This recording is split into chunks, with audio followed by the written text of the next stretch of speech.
Ooh, nice organ.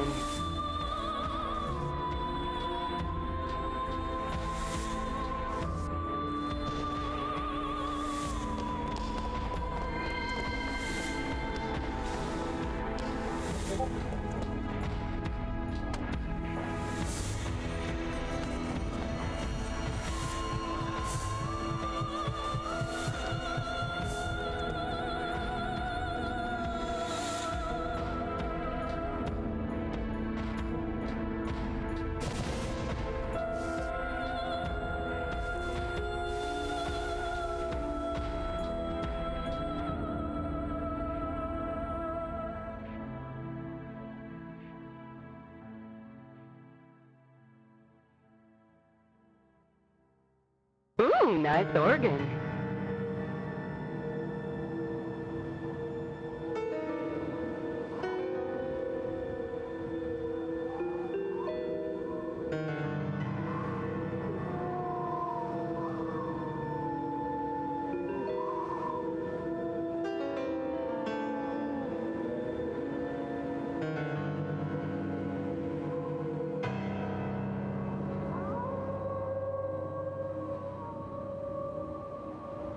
Hey, you're not Jimmy.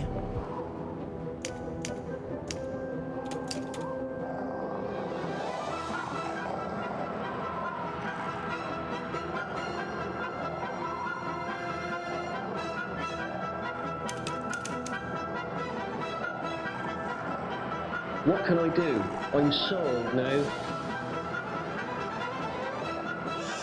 Are you the Schattenjäger now, or are you not?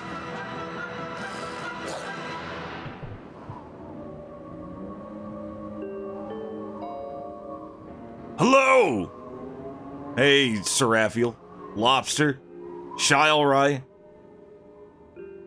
Welcome in. Angry Sugars, welcome in. I actually took a typing test.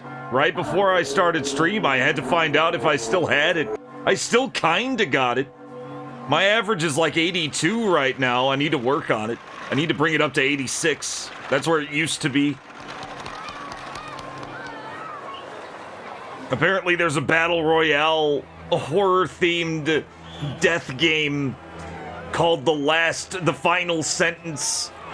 And it's literally a typing game where people, like, stand next to you with a gun and shoot you if you fuck up.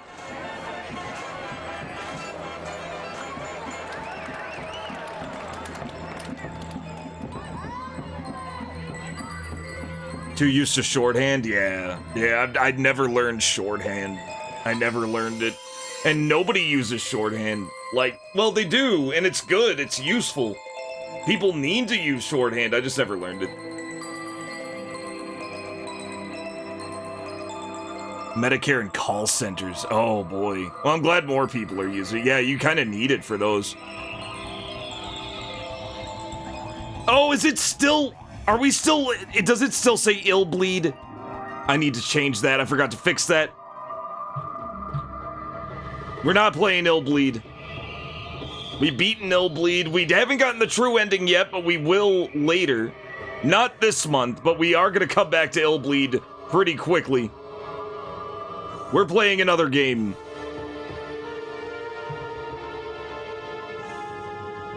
I need to type in, I need to remember what year it came out.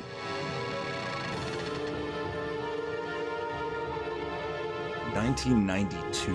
1992.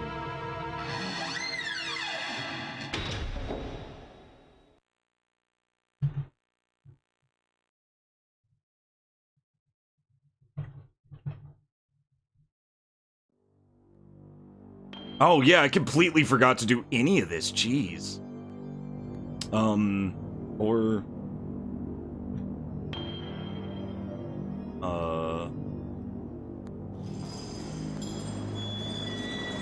There we go. I mean, there's really not much besides just reading aloud.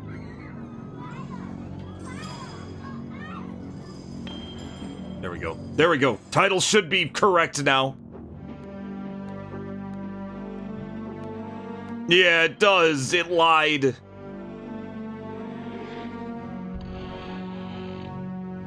Yeah, it's because I didn't change the title.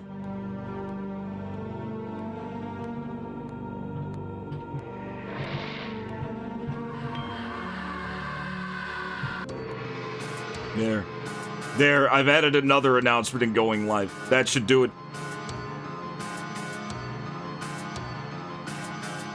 Oh, this game. This is gonna really put my controller to the ultimate test. The controller's sick, by the way. The controller's actually awesome. If I could get it to work. Now it's all like... It's like teal now. I'm fine with that. I like teal.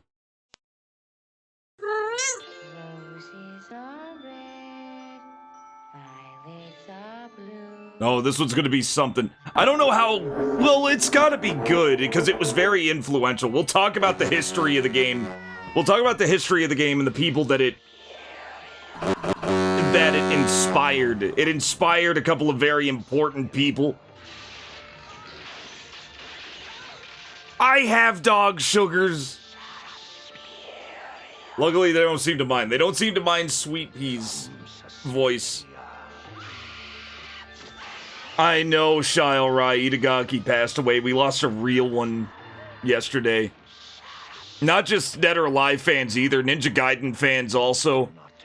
Guy was god tier. He always lamented that people weren't good at taking criticism and should have taken criticism more because he always took it as personal challenges to better his own stuff. The guy was awesome. He was cool as fuck. And one of the actual rock stars of Japanese game development. He's already missed. There's no will be. He is missed right now. Death. Yeah, rest in peace, Ninja Gaiden. Rest in peace, Dead or Alive, but Dead or Alive died long before Itagaki did because he left. So Dead or Alive just kind of hit. It didn't know whether it wanted to be a serious fighting game or some kind of hentai thing. So it decided to be both. But charges the fuck out of the hentai side. And also for Dead or Alive 6. Apparently that shit's like insanely expensive. I don't know. I haven't followed Dead or Alive in ages. Definite rest in peace to Ninja Gaiden though. I don't know who could take over from Itagaki. He was only 58, I know. He was still a spring chicken. They say 50s is old until somebody dies in their 50s, and then suddenly it's young because it's not old. Even 50s, late 50s isn't old. To terror, you will see dead people. They'll see you. He looked about 39. He looked about 39. Maximum bleeding. Anyway, speaking of legendary Japanese game developers, let's get started. I also hear the game that Stinger's based on is shit, but I don't care. I'm gonna play it anyway. I need to find out myself. I need to find out myself because the art's too good. It's too good to ignore. I got a really bright red shirt on again today. Good evening, ladies and gentlemen. This is Cybertrucker Alpha. We're back. We're back. My music is too loud. Tonight we're playing a very special game where we're winding down from Illbleed, but maybe even ramping up. We're playing the first sound novel, and they were really selling it, by Chunsoft. And the first big sound novel, well, not the first sound novel, but it was definitely, like, I think their first console sound novel. It's a horror game, one of the early horror games. Not as early as, Sweet Home, and certainly not as early as War of the Dead, but still really early. This game apparently has 10 endings. A lot of insane shit happens. And it actually even inspired the directorial works of two of the best horror game developers who've ever lived. And I'm not kidding. There's a flowchart for the endings. Awesome. Chunsoft are absolute legends. They also made Night of the Sickle Weasel. They made which has a different title now. They really fucked up the localization of that. They're very famous for their horror games where characters like are just completely vague. Where they're just completely like kind of vague and they're not well defined. I'll show you what I mean. Like physically not well defined. This isn't a game we're playing. There is a translation of this game out and it is official, but they changed all the name. They Americanized the whole thing. They westernized the whole thing. In fact, yeah, they turned it into this. And it didn't used to look like this. It used to look much cooler. It used to look way cooler than this stupid shit. It used to look like... It used to look like this. It used to look like this. And Chunsoft is very famous for, games that looked like this. Where it wasn't so focused on visuals, it was more focused on writing and sound design. Yeah, there were these like shadow outline people. And then they remake it and put that shit out, and this is the shit. Remakes are so fucking unnecessary, all of them. No, all of them. Even Resident Evil 1 remake could have just been another Resident Evil game with the same mechanics. No. I have a hard fuck remakes policy, and this shit is why. How do you go from this? Look how fucking cinematic and fucking aristocratic it is. With the oh, and then they turn it into this, and they tell you that this is the one you should play. You shouldn't even touch the game that made it famous. Anyway, Chunsoft before they did that, they made OTOGIRISOU. Now, OTOGIRISOU is a plant in Japanese. It basically means the cut brother plant, I think, something like that. That's Oto, that's brother. Giri, this is cut. You can tell because of the little sword shape here. And this is plant or weed. We call it St. John's wort. But I don't think this game should be called St. John's wort because it does not have the same connotation. Yeah, cut brother. Cut, yeah. Brother cut weed, basically. Or cut brother weed. Kamaitachi no Yoru is pretty cheap box, too. The equivalent of like $10. Yeah, it was very successful, so it shipped a lot. And if it ships a lot, that means it's not that expensive, which is a good thing. We have the back of the box, too. As you can see, there are visuals, but visuals aren't the big thing. And I do have this machine translated. We'll read the back of the box, because why not? Welcome to the world of sound novels. There's Soundo Noberu. No, welcome. I don't know. Yeah. I don't know. Yokoso. I know Yokoso. That's welcome. Welcome to the world of sound novels. Oh, yeah, and there's world. There's world right here. Welcome to the world of sound novels. A sound novel is a completely new genre, different from conventional action. I'm gonna give him 100 bits. I'm gonna go Anonymous has given him 100 bits in dollars. Oh no, the chair. Up billion. Yeah, there's the W's. Thank you for the W's. Thank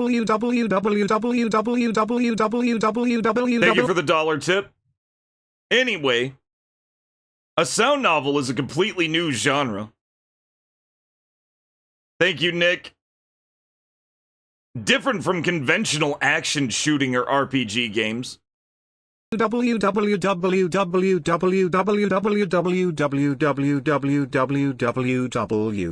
translator seems broken. Why are you saying that, Soda? Oh. No, I didn't. I'm reading off a notepad. I'm reading off notepad. Oh, it's stuck on W. It is. It broke on us. It broke on us. I'll have to read it myself.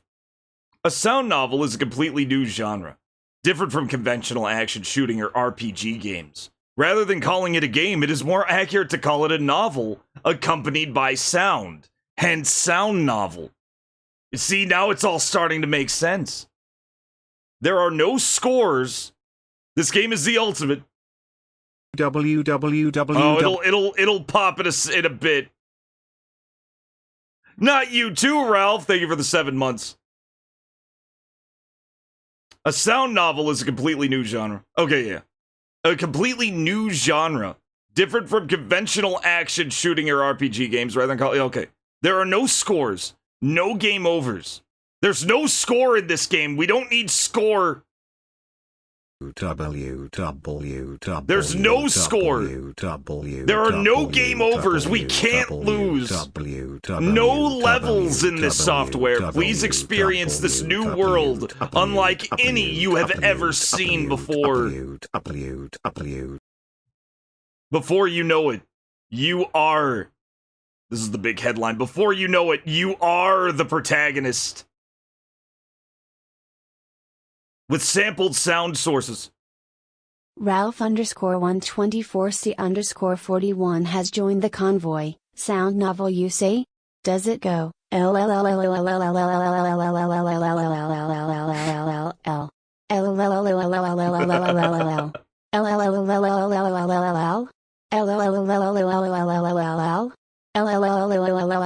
hit the subscribe button. I'm gonna go W. Thank you, Ralph, for the 7 L's. Before you know it, you are the protagonist with sampled sound sources. That actually says sampling. With sampled sound sources, realistic sound effects are reproduced in stereo sound, creating an exceptional sense of presence. It's Christmas time. We're getting presents. In addition, animated illustrations, almost like moving paintings, are inserted into key moments of the story, drawing you in before you even realize it. You'll find yourself completely immersed in the world of the story. Oh my god. Are you ready to get completely immersed in the world of the story? By selecting the protagonist's actions.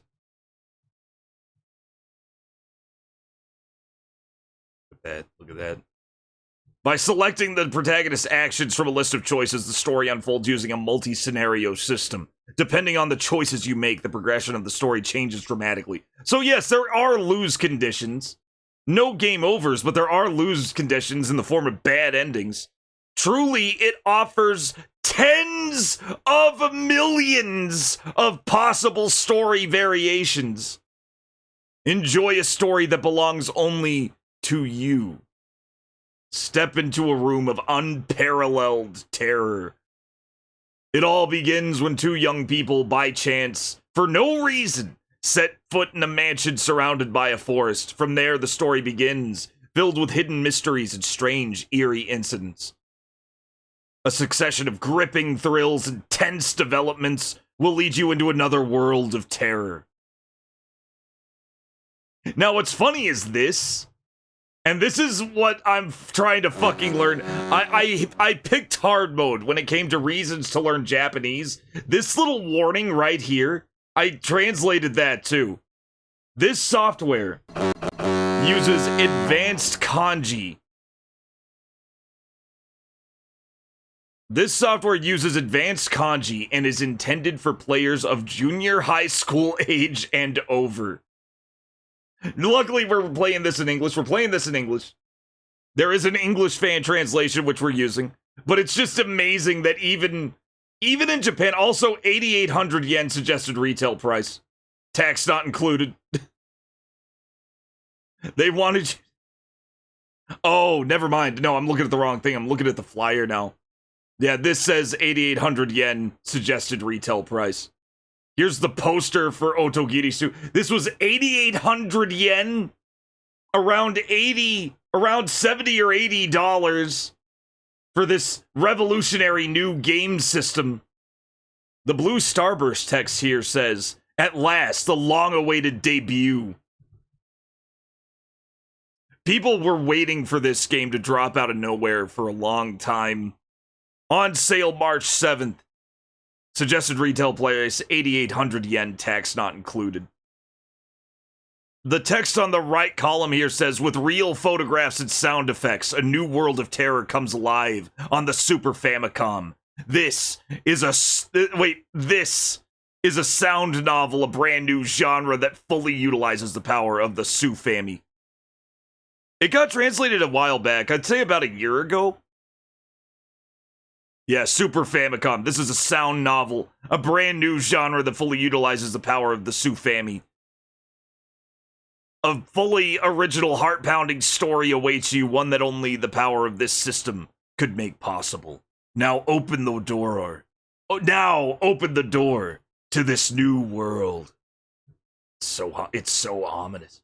They're really hyping up this game, guys. And it worked because some very influential people ended up playing this game. Specifically, Makoto Shibata, the director of fucking Fatal Frame, and Keiichiro Toyama, who directed fucking Silent Hill and the Siren games. Absolute legends. These are, like, this right here is my favorite horror game. My favorite horror game of all time, above everything, above Silent Hill 2 even, is Siren. Siren is literal god tier game. Oh, it is a harrowing experience. This is a Sierra tier adventure game / stealth game. Extremely atmospheric and oppressive. Very oppressive atmosphere. The fucking air around you feels threatening. It has like fucking 10 playable characters that it switches around in different POVs, and this insane looping time-based system that kind of loosely ties everything together, and it starts converging and congealing into one very impressive narrative by the end. Hello Kitty Island Adventure? Didn't that used to just be a... I'm pretty sure that used to be just a South Park gag, and they made it real. Anyway, these two guys played it. I'd like to hear about the... Okay, wait, let's see. Let's get to where they're talking about... Let's see. Toyama backhanding Rule of Rose because he knew he got mogged. Stephen King, American Horror... Oh, yeah, no, that's a... Hold up, do you want me to read this whole thing? It's pretty long. Let's look for OTOGIRISOU. Yeah, the first Biohazard depicted 3D space, although there were precursors such as OTOGIRISOU. True horror games didn't make their debut until after the release of the PlayStation, which is a lie. Buckle up. That is a lie. Hey, Road Crew, well, thank you for the follow. The interviewer did not realize that horror games actually existed before OTOGIRISOU. Let's see. What else did they say about it? I know they were talking about... here we go. Mr. Toyama, what was the first work where you felt like the kind of fear that only a game can create? Toyama, Keiichiro Toyama, director of Silent Hill. In terms of games that don't take place in a simulated space, the one that made the most intense impression on me as the player experiencing it has to be OTOGIRISOU. You could call it the fear of not being able to see the bottom. Not being able to see the bottom. Now, this is something that Siren did. Siren made you doubt if the game was even winnable. And I feel like he was drawing that from what he's talking about here.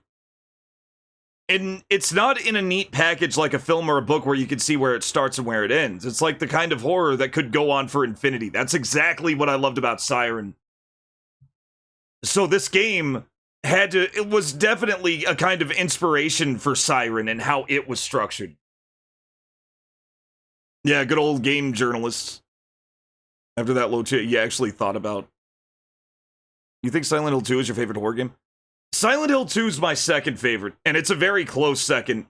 Siren takes the cake, though, just because of its insane ambition. Insane ambition in the way it all was sorted out by the end. It was the climax, and the way it was a continued rising action as you were playing it. Until, before long, you're having fucking sniper fights and shit. Yeah, Silent Hill F to pay respects for a franchise that ain't coming back. Book is saying about whose context. In OTOGIRISOU, upon entering the mansion... Okay, I don't want any spoilers. We'll learn what he means. But yeah, Shibata starts talking about the Book of Sand, which is a book whose contents change if you close and reopen it. A story about the in the Book of Sand. Otogiriso reminds me of that. The scenes are joined together almost, well, randomly, so you surely can't see them all. What if this were to be realized in a game? Well, I mean, Otogiriso, I guess, didn't call itself a game. Hey, meaty fart, welcome in. Upon entering the mansion. Okay. Okay, you come upon Twin Girls, and for there it takes about an hour. So this game isn't very long. But it changes each time. In Siren, you can see from the viewpoint of a Shibido hammering a nail through sidejacking, but if you think that's what's happening... Well, if you think what's happening behind him, your thoughts turn to the gaps between each point. And that's very intriguing. See, now this guy, Shibata's basically saying, your game is good, Toyama. But that's not really, like... He's also giving no spoilers. The Shibido sidejacking has nothing to do with the non-linearity of Siren. It's the time loop shit that does. It's so good. God, Siren is so fucking good. I may have to play it again one day. I may have to play Siren again one day. Not really Siren 2. Siren 2 was good. And it was more polished, I guess. But the narrative really wasn't as good. I didn't like the narrative as much. It didn't really fit the overall theme of it the way Siren 1 did. Yeah, Alone in the Dark definitely influenced, but they're not going to talk about a French game. And even then, you know, War of the Dead and Sweet Home were pre Alone in the Dark also. Alone in the Dark is what got Biohazard off the ground. Anyway, without further ado, we're going to see what these old farts are talking about. It's a hard game, polyethylene, but I feel like a good horror game should be very hard. I think a good horror game should be hard without being impossible. And it was very hard without, well, also not being impossible. Oh, I believe it, Gravity Rush. Same director. Toyama was definitely gonna... Man, the shirt is really tight. There we go. It's better now. OTOGIRISOU. Listen to this.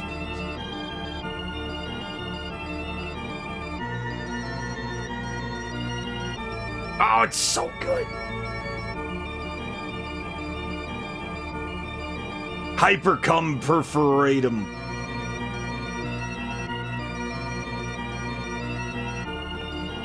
Exactly, Sugars. Good horror should be difficult. You need to feel like you're not even sure if you can win. You need to doubt. There needs to be doubt infused with a good horror game. God, it's so... The music is so good. We're jumping in. We're jumping in. Name! We get to name the main character? You know what that means. Start with a C. Start with a G. Start with a Z. You know what that means, guys. I've been nasty now. Your name. Mario. Spell it. How many characters do we have? J. K. How many characters do we have before we even get started? N. O. P. Okay, we have 6 characters. That's how you spell We it. have 6 characters. What's your name? Soda Pagoda wants ass. What's your name? And it can be less than 6 characters, but that's the max. That's your name. Looks like they updated their wheel. What's your name? The wheel has been updated, guys. Ness. Start with a G. Oh, wait, Soda. Start with a Z. Nothing nasty now. Soda Pagoda. What's your name? Polyethylene wants that. Polyethylene wants Ness. J. Angry Sugars wants L. Red P. O. P. That's how you spell it. That's how you... Fragile Frame and Stay Fluff both want Jimmy. What's your name? What's your name? That's your name. What's your Okay. name? Oh, God. Okay, Eat Your Lollipop wants Paul. Start with a G. Start with a Z. Ralph Nothing nasty. wants... Oh, shit. Wants penis. Hello, Mario. Spell it. Let's see here. Shilrai wants J.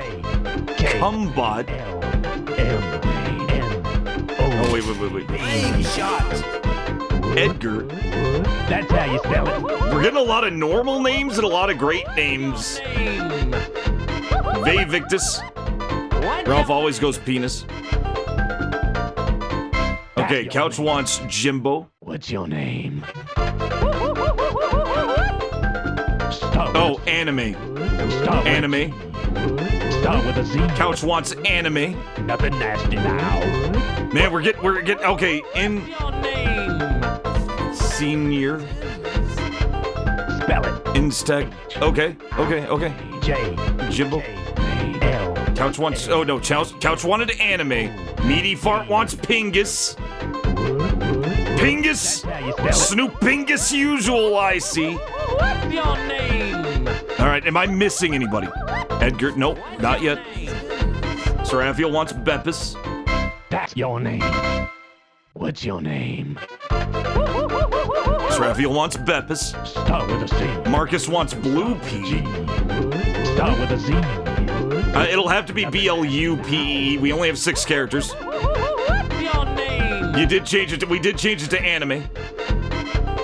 Spell Alright. it. H. Schwangus is a little long. We only have 6 characters, Llama. L. M. N. Nami. Salad wants Nami. Look at all these names. That's how you spell it. It's about participation. Your name? Yep. You may win. What's your name? What the hell? How's it going, John Matrix? That's your name. Chris wants What's your name? Booba. Goopy. Start with a C.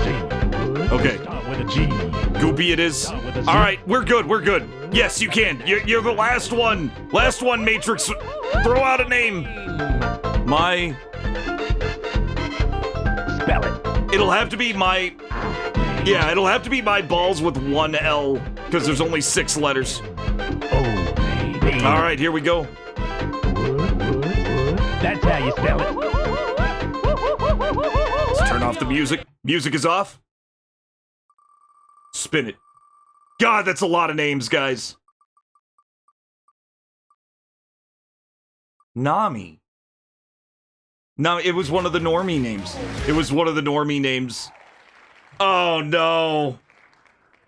Alright, Nami it is. And there are lowercase letters. That's the power of the wheel. I guess. Hey, you're not Jimmy. Ban normies. Ban the normies. That summer evening, I've been driving down this narrow, winding mountain river road. Wait, what?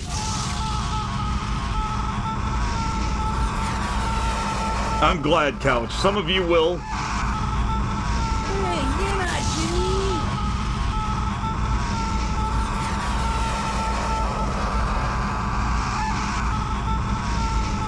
Chat really wanted his name to have some kind of cum-related joke. Hey, you're not Jimmy. Picture the protagonist is dead. He starts to come and then he pulls out. Alright, that summer evening. You're not Jimmy. That summer evening. It's not Jimmy. The name is not Jimmy. That summer evening, I'd been driving down this narrow and winding mountain road with clouds looming in the sky above. Both sides of the road were lined by a thicket of trees, so the scenery wasn't exactly great. The scenery sucks. Scenery sucks so far. Nami sat next to me, not saying anything at all. Nami's the girlfriend! Little did anybody but Saladongs know. Maybe she got tired from playing Are they both named Nami? Are both characters named Nami now? Is that what you just did? Is that what you did? Both of the characters are named... Hello, Mario. If both characters are named Nami, I swear to God. Salad dogs, I'm looking it up. I'm looking up the names. I'm looking it up. I'm looking it up right now. I swear to God. Yo, son of a bitch. Oh, I got bamboozled. The protagonist drives down through a forest road with his girlfriend, Nami. Oh. Good name. That was a good one. That was a good one. That is not a reroll. We are sticking with it. Nami and her boyfriend, whose name also happened to be Nami. It happens. I'm sure there's a dude named Chris who's married to a chick named Christine.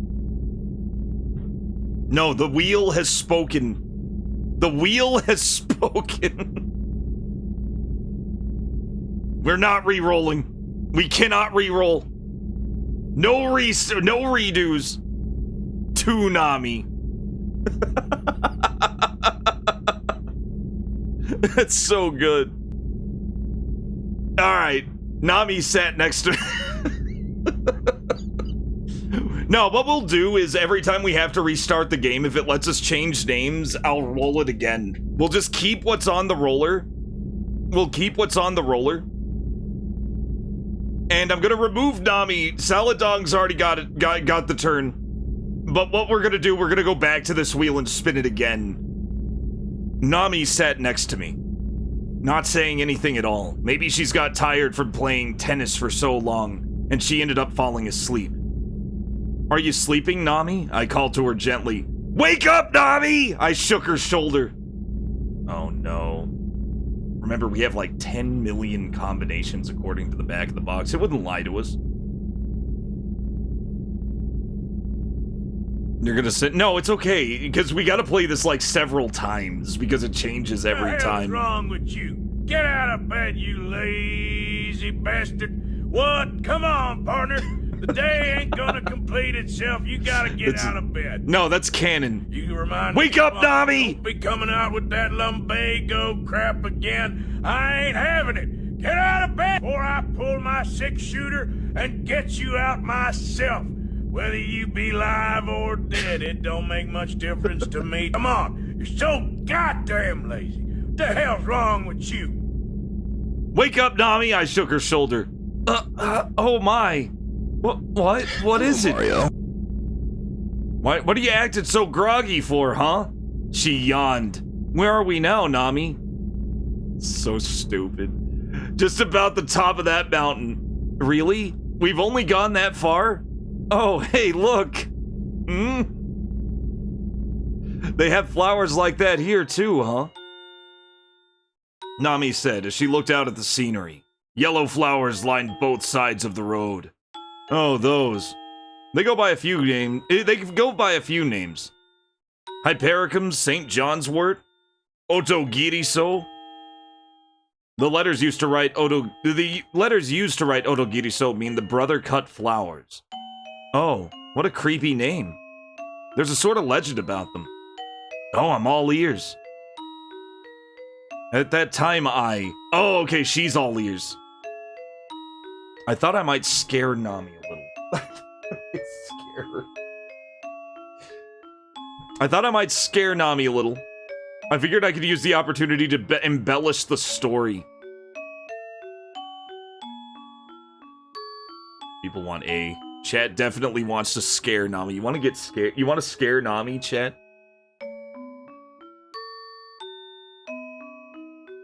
Cumbot would have been a yeah, and it may win, Ralph. It may win. We may get Cumbot.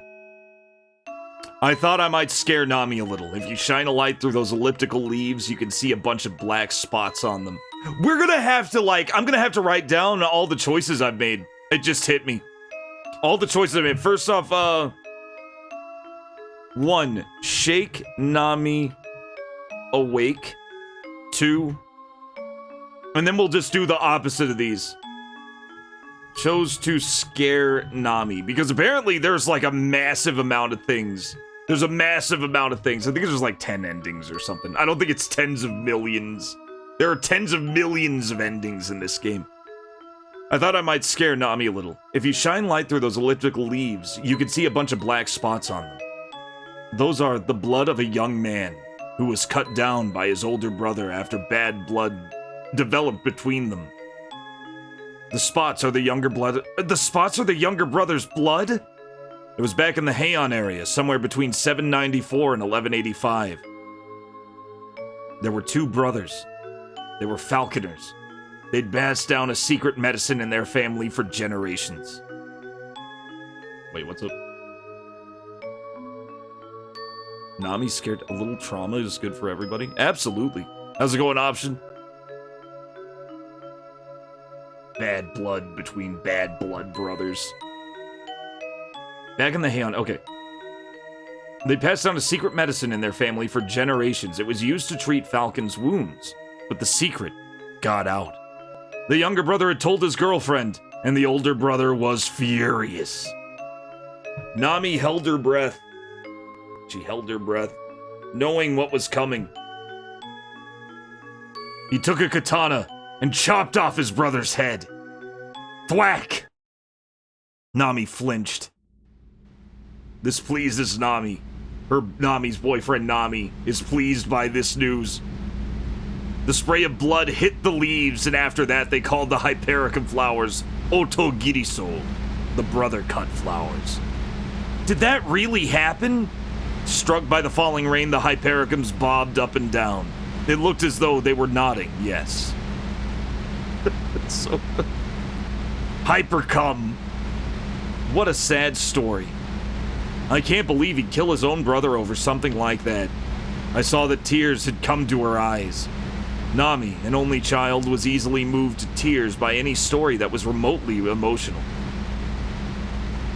I began to wonder if I'd taken it a little too far. I thought I'd change the subject. I'm so hungry, Nami.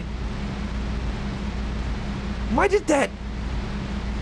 I'm allowing that. I don't know why Automod turned that off. Hypercum flowers natural Viagra. Why is Viagra a bad word to Twitch? I guess it's not a sponsor.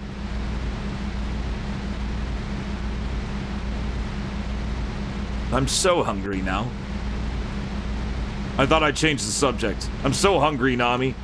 Hey, more importantly, are we heading the right way? I feel like this place looks really different compared to before. Okay. Now. Okay, so question 3 chose I'm hungry. Right?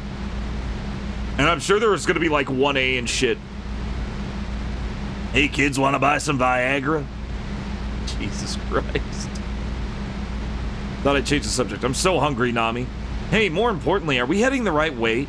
I feel like this place looks really different compared to before. Now that she mentioned it, it did look different. Hello, Mario. I think we're going the right way. Now that you mention it, it's weird. This was supposed to be a shortcut. Now you gotta save face, stay cool. We're going the right way. We're going the right way.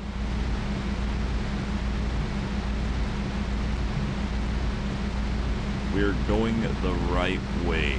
Hello, Mario. I think we're going the right way. I flipped on the windshield wipers. It was getting pretty dark out. There weren't any lights on this road, and it was narrow. It wasn't easy to see which way the road would turn. When I turned on my headlights, I could tell that there was a sign up ahead, but I couldn't see it well enough to read. I sped up a little and got closer to the sign. Oh God, we're speeding up! Oh God, we're driving fast! Curve ahead! Slow down! That's what was written on the sign. Looking ahead, there was a downward slope that curved to the right. I lightly stepped on the brake, but my foot felt no resistance against the brake pedal. I ended up pushing it all the way down to the floor of the car. Huh? I stepped on the brake 2 or 3 times, but the pedal just tapped the floor. Oh no! There was no response, and the car kept gradually picking up speed on the downward slope. The brakes are out! Rain was striking the car's windshield furiously. I could see the sign zip past the side of the car window at high speed and vanish from sight. Look! Just ahead. Nami thrust her finger forward and raised her voice. The curve was now right in front of us. I hurried to cut the clutch and drop into a lower gear. My body pitched forward, and the seatbelt dug into me. When I looked up, I could see the mountain slope coming closer and closer.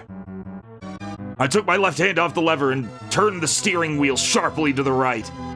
Ah! Nami's scream was piercing. I managed to avoid crashing the car, but at the next corner, another car was driving towards us. Ah! No! We're gonna crash! I A, pulled the parking brake. B, tried bumping into the trees on the side of the road to stop the car. You found the flowchart? We may use it later, but I'm gonna try and make my own. But it's cool that you found it. We'll compare it later. Bumping into the trees on the side of the road to stop the car. That's a horrible idea. That is a good way to fucking decorate a tree with a car. And guts.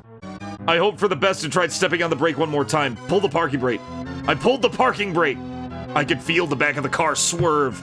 The car had gone off the road and onto the right, straight into some tall, thick grass. Okay, 5. Chose to pull parking brake. Hooray. We initial D'd that shit.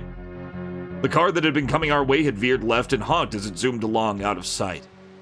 Whew! The tension left my body and I slumped back against the seat. My whole body was covered in sweat.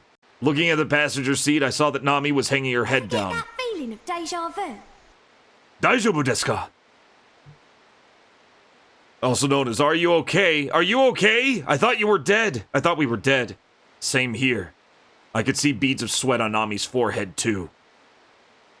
You're not hurt, are you? I asked Nami. I took a look around.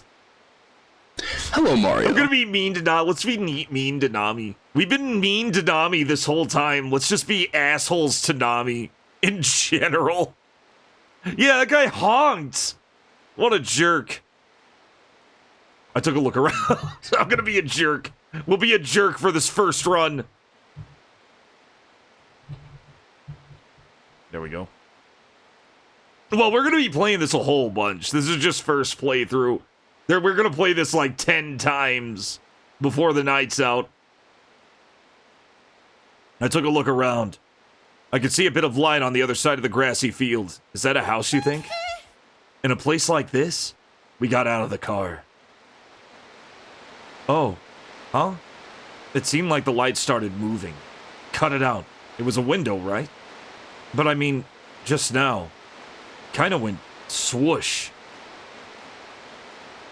To the side. What are you talking about? We decided to take a look through the forest. Oh, the tree's on fire. The tree split in half! Nami covered her ears and squatted down. I gasped and watched the giant tree fall. The cedar tree had split in two, and it was smoldering, pushing black smoke up into the air. Shamone. Jesus, Mario. Hard. Fucking Ayuwoki. That is a great emote for Halloween. The cedar tree had split in two and it was smoldering, pushing black smoke up into the air. Below it, my car had been smashed beyond repair.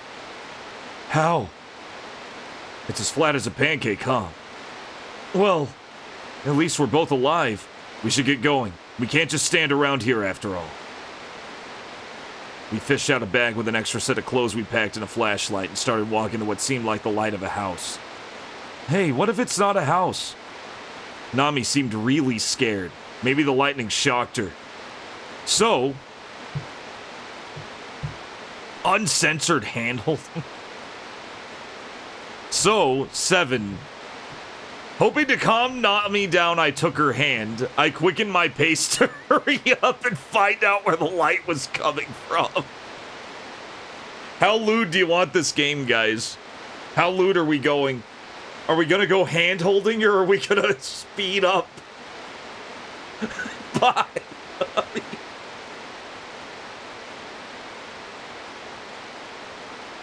Maximum lewd. It would be way too untoward. It would be far too untoward That is far too forward to just hold someone's hand like that. But it's scary and I'm scared too. Hoping to calm Nami down, I took her hand. Chose to take Nami's hand. Ah, no! I knew it. She was acting like I had groped her or something. Oh, no! Oh, no, she didn't like it. Oh, it was too lewd. Then he pulls out. Hey, Nami. Oh, sorry, Nami. Your face looked like some kind of dried up mummy for a second there. Okay, she freaked out because I looked spooky. Oh no! You weren't ready for the red shade. It's a very bright red shade. I don't know why my shirts are so bright. I could turn it down. Let me try this. Let me try something a little. I bet I could do something. Let's see here. Let's bring the contrast down to like 0. That did nothing. That just looks like shit. That just looks like shit. Bring it back. Saturation to 0, maybe? I'm a little more pale, but it's a lot less red. I like it better.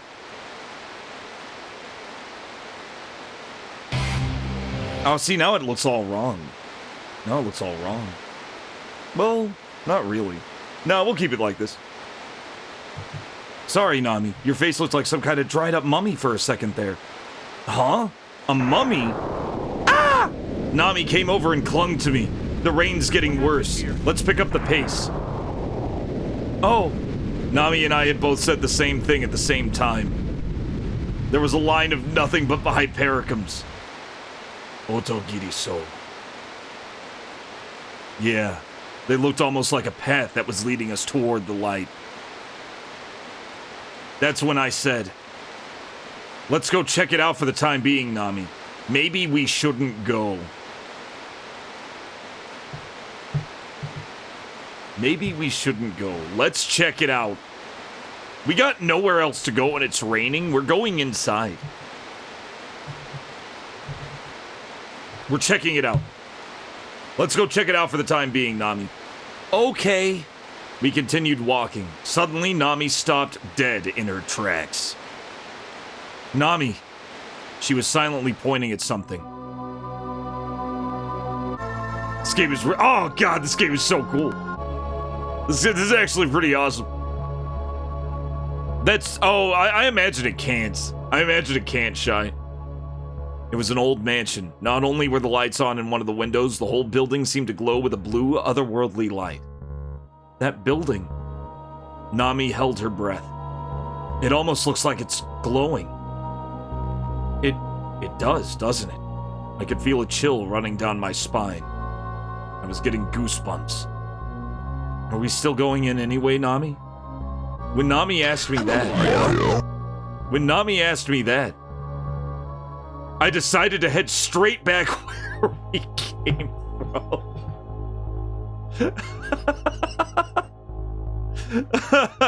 I kind of want to do that one. I decided to head straight inside. I decided to head straight back to where we came from. Let's head back, I told Nami. But then I was really scared. Chose to leave. Something was coming this way. It was the mansion itself! The mansion's coming for us! Where are you going, Nami? I could hear Nami's voice from behind me. Huh? Something had wrapped itself around my feet. Hypericums. Does that even happen? The hypericums were getting coiled around my feet even though they're not a vine. It felt like they were pulling me toward the mansion. What was going on here? Nami seemed to think I was walking there of my own free will. Maybe I really was walking. Whatever the case, it certainly wasn't of my free will. Wait for me! I'll go too! We were standing right in front of the mansion's gate. Okay, so it just dragged us to it anyway.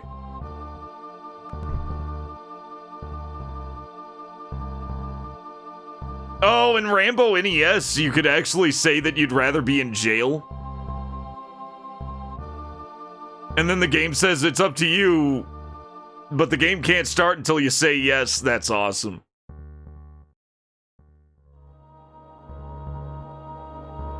Why is there so much flower horror in Japan?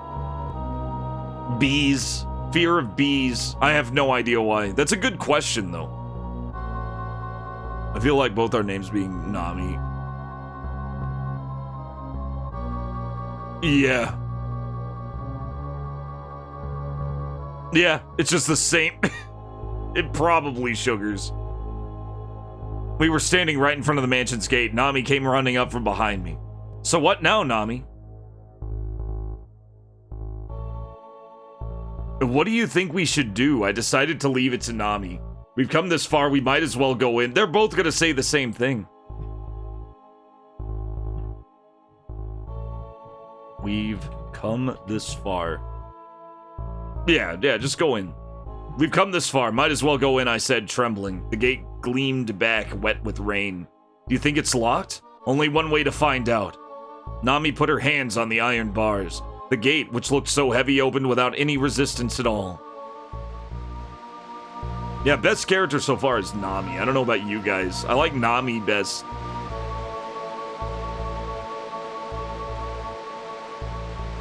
Oh, really, Couch? Yeah, there is a lot of it. Going beyond the gate, we could see that the spacious garden was covered entirely by yellow flowers. Hypericum.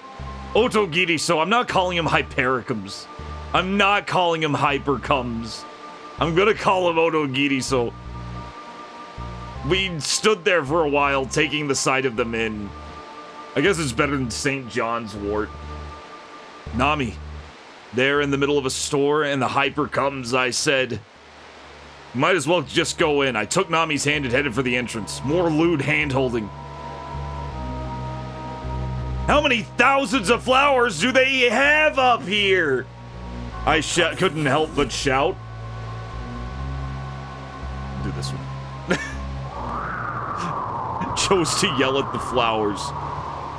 Chose to yell at the flowers. It seems like something that Keanu Reeves would have done. Like 90s Keanu Reeves, he would have yelled at the flowers. How many thousands of flowers do they have here? The wind... I need a computer! Hello, Mario. Hello, Mario. Hello, Mario. Hello. Young Keanu Reeves was very... He could get very cage level hammy sometimes. If you've ever seen Johnny Mnemonic, there's like this great scene where he just loses his shit and he yells... And he's like, he wants his computer back, he wants a hotel. I want room service. Hell, FBI.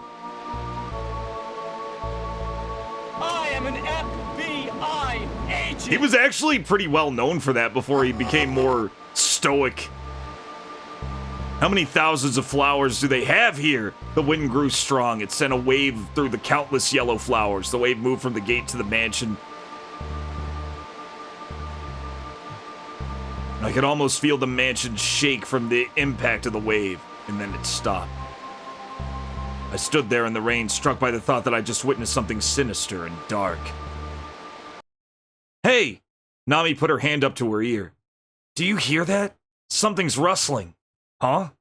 You mean the wind blowing through the leaves? Not that. Something else. Suddenly, a speckled snake slithered out from the tall grass. A snake! I could see its fangs glistening in its open mouth. You hear it, right? That sound. What are you talking about? Look! It's a snake! Hello, Mario. A snake! Hello, Mario. Hello, Mario. Hello, Mario. Hello, Mario.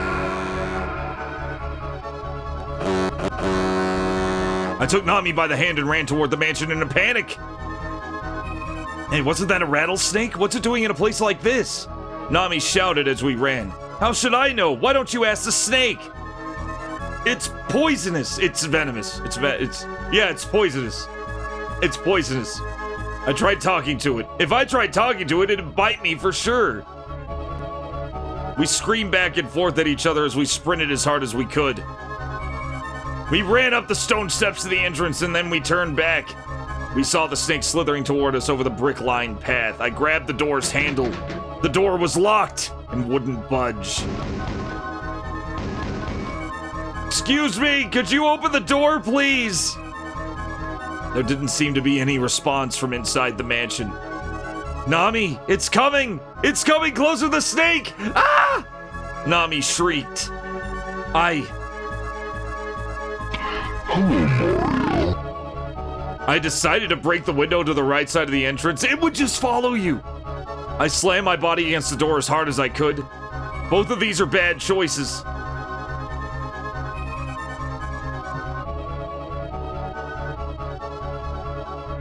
Chose to break the window. We're breaking the window. I hit the window with my fist as hard as I... Use your damn shoulder! Oh no, the window. But why did he punch the... Use your shoulder? You're coming too, Nami. I pushed my way through the broken window and then pulled Nami inside. Whew. We're safe for now. Oh, you're bleeding. Nami grabbed my hand. My left hand had been scratched and it was bleeding. Yeah, it'll be fine. It's just a scratch. I sucked at the wound. Don't do that. You need to get it properly treated. Nami took out a handkerchief from her pocket and wrapped it around my hand. It smelled faintly of roses.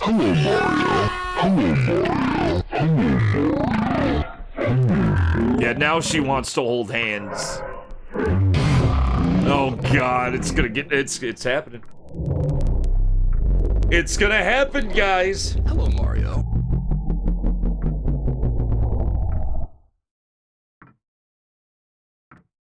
Star! Nice fucking model! There they are. Hello, Here they come.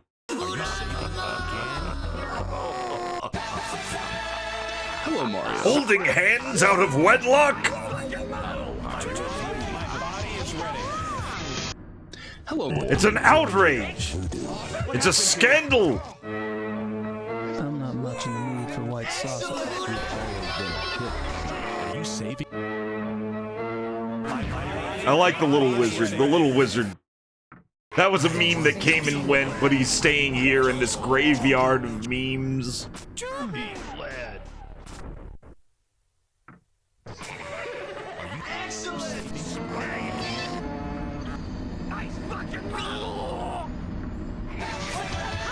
I'm drinking brisk strawberry melon drink. I needed something that was better for my throat than, because I knew I was going to be doing a lot of reading. I needed something that wasn't carbonated. Little gnome store wizard and his little gnome store net. Don't do that. You need to get it properly treated. Nami took out a handkerchief from her pocket and wrapped it around my hand. It smelled faintly of roses. This is all I can do for you now, but I'll tend to it later. Thanks. I felt a bit bashful. But anyway, the lock's useless now, huh? Whoever owns this place will probably give us an earful once they find out. We'll have to apologize to them ahead of time then. I stood up and looked around. It was a spacious entrance. Look how big this place is. There was a hall with stairs leading up to the second floor and a large chandelier hung from the ceiling. On the left side, there was a large brick fireplace with a cloth-covered sofa set in front of it. Is anybody home? I raised my voice and walked further inside. We just let ourselves in! Nami also shouted out, but no one replied. There isn't a Dr. Pepper on standby. I already drank one before the stream. Maybe nobody's home. Yeah, well, whatever. Let's sit down for a while. I'm exhausted. I walked over to the sofa. I saw there was a suit of Western-style armor that had been placed beside the fireplace. I'd seen suits of armor on TV and in photographs, but this was the first time I'd ever seen one in person. People fighting in the Middle Ages actually wore these things. It occurred to me how heavy it must have been for those people to wear them. Hey, what's up with that? Nami tapped my shoulder. What's up with what? That, there. Nami pointed over to the right side of the entrance hall. A huge aquarium had been placed up against the wall. Look at it all wiggly. It's all watery in there. There's water in there! Suizoku-kan. That's a Suizoku-kan. Suizoku-kan is a name for aquarium. That's one of the Japanese words for aquarium. Huge Suizoku-kan had been placed up against the wall. There wasn't anything particularly unique about the shape of it. It was just an ordinary-looking glass aquarium that you would find anywhere, set in a silver-colored frame. In part of the world where they don't live and need to get into a creepy man. Kick the door by the handle. Yeah, just kick the door.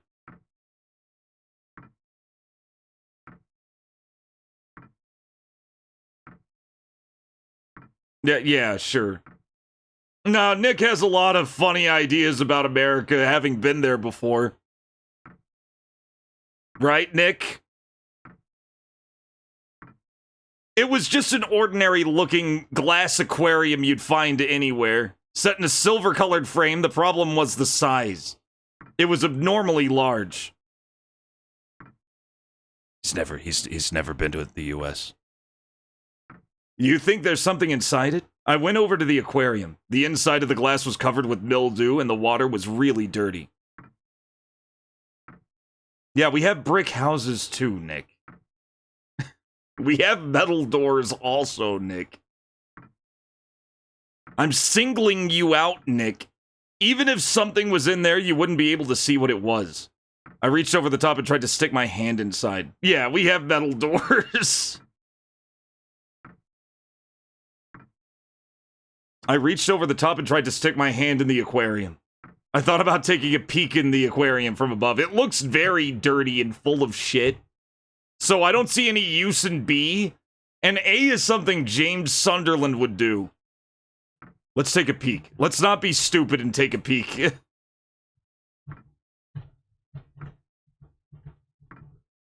Thinking I could take a peek from above, I moved over a small sofa that was in front of the fireplace. Standing on the sofa and looking down, I could see a black mass within the dark water. I couldn't tell if it was a creature, some kind of boulder, or maybe just algae. I didn't have any idea. Well, do you see anything in there? No, nothing. At that moment, the black clump moved a little. Something that looked like a ping-pong ball floated to the top. Ugh! I looked away. It smelled like rotten fish, and the stench made me feel nauseous. I held my breath as I looked down once more, but I couldn't see that anything had changed. What could that have been? And then, it came from the second floor. Someone's gotta be here then. Let's go see. There was an eyeball in the aquarium, but we didn't get a good enough look at it. We walked up the stairs at the entrance. Hey. Even though we'd come so far as to walk up the staircase, Nami was whispering to me. Listen to those. So spooky. It's so spooky, guys. What were you playing, Shy?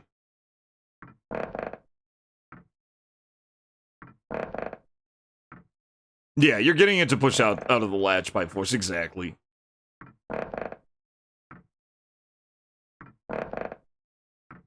What should we say if we meet whoever lies in here? Whoever lives here? What should we say if we meet whoever lives here? We'll be honest with them and tell them we had an accident on the road. What else are we supposed to say to... What happened here? Huh? What's the matter? Wasn't there a suit of armor over there before? I pointed to the side of the fireplace.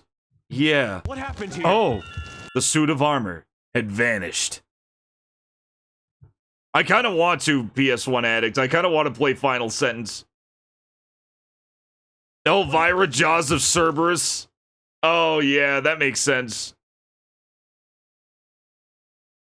Yeah, and you can't...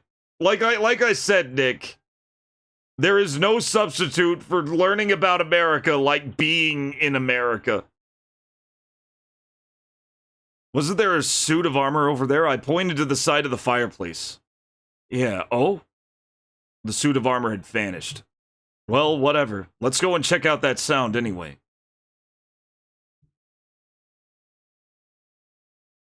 At the top of the stairs, the corridor went to the left and to the right. I think the sound came from this way. We walked down the hallway to the right. Which room could it be? Shh. I can hear it again. This is it. Yeah, we actually live in gun-shaped houses. Gun-shaped cacti. Here in Texas, yeah, that's what I'm living in a gun right now. It's just a big giant gun.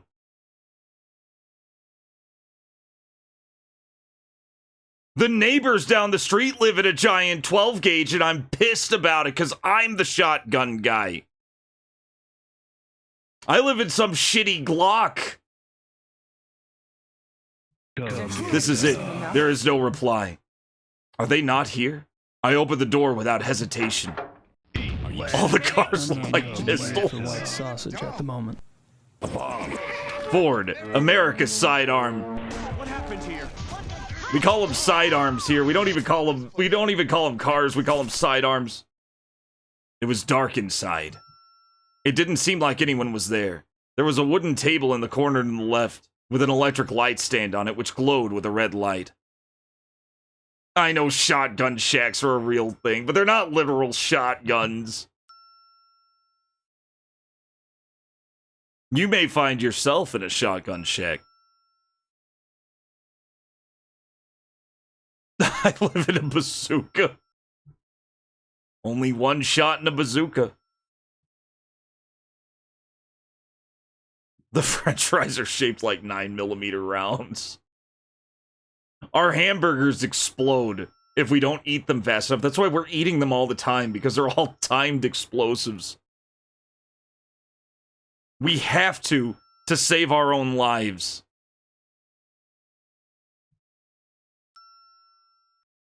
It was dark inside. It didn't seem like anyone was there. There was a wooden table in the corner to the left with an electric light stand on it which glowed with a red light. I saw another table, a smaller one, right beside it. It had a checkered cloth on top of it and a single book.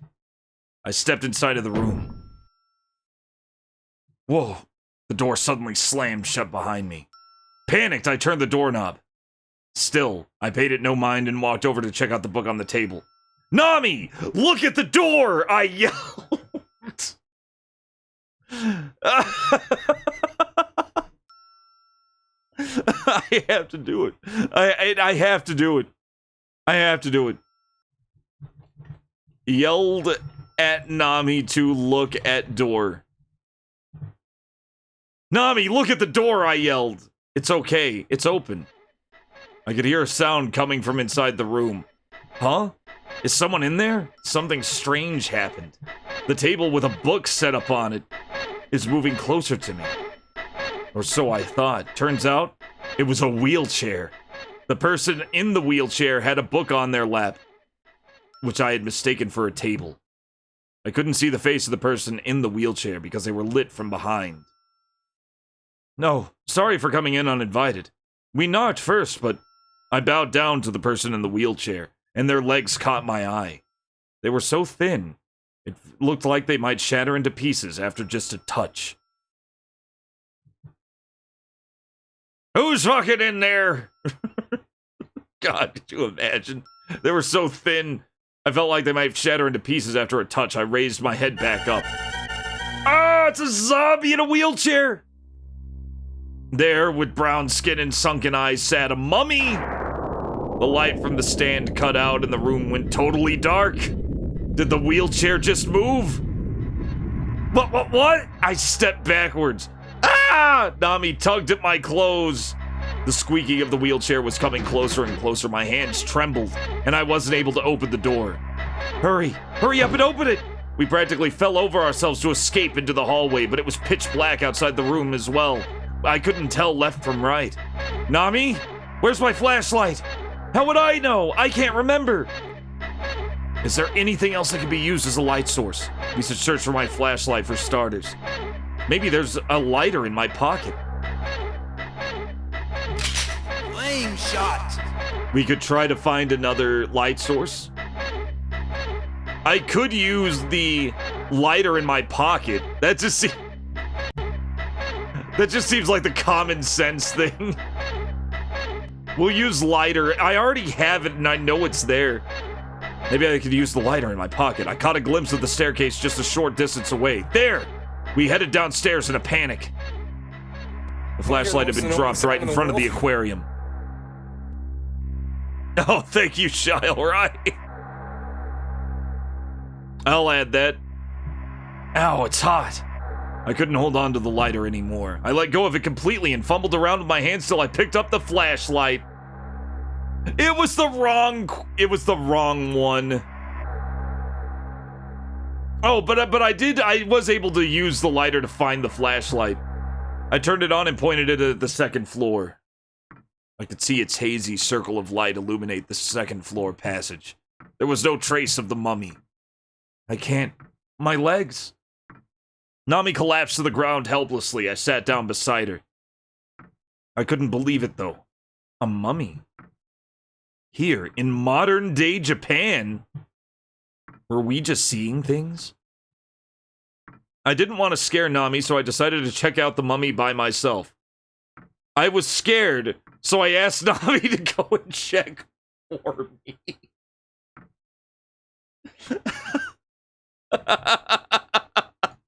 No, we're gonna be, yeah, this is the asshole run. We gotta be assholes.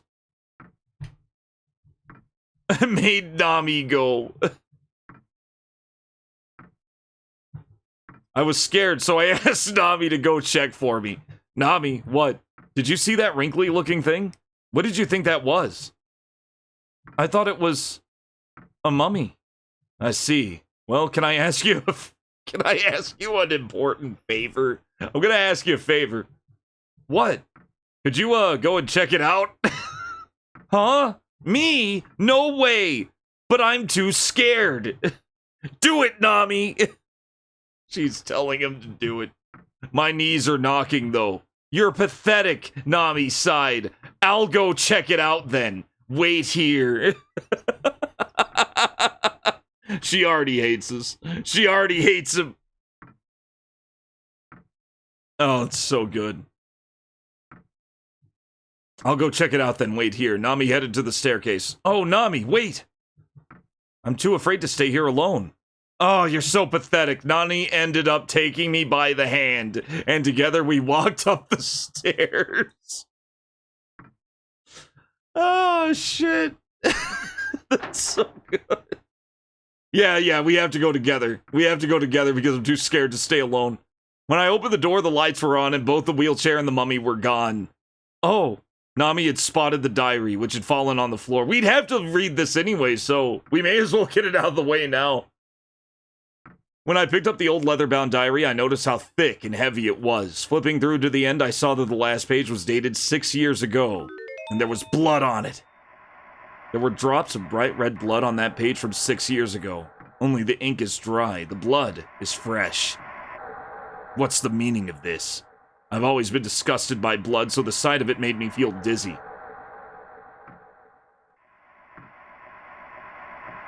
It's probably the blood of a mouse that the cat ate, or something.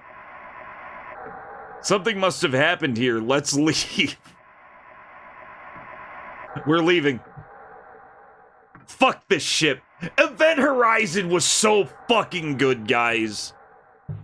Watch Event Horizon if you haven't seen Event Horizon. Critics shit on it for no reason.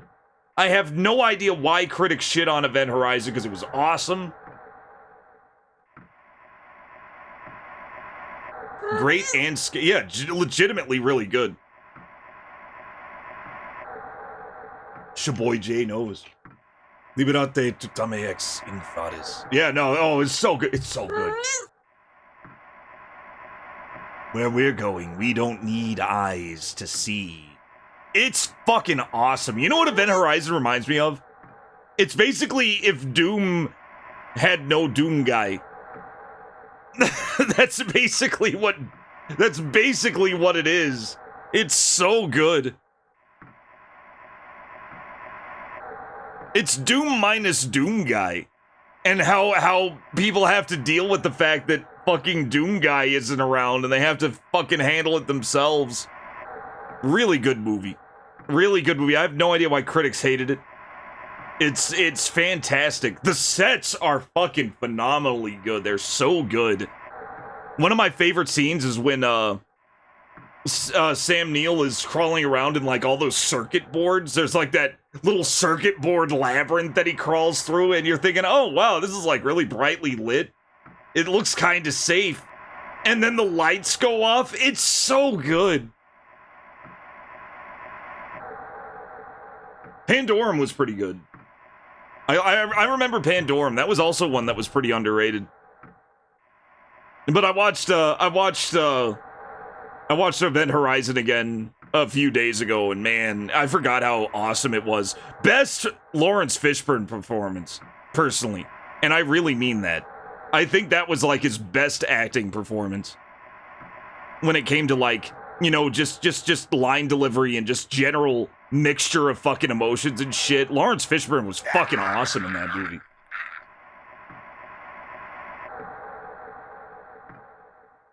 That's true, that's true. It basically invented the fold paper in half and push a pencil through it. And we see that shit to this day.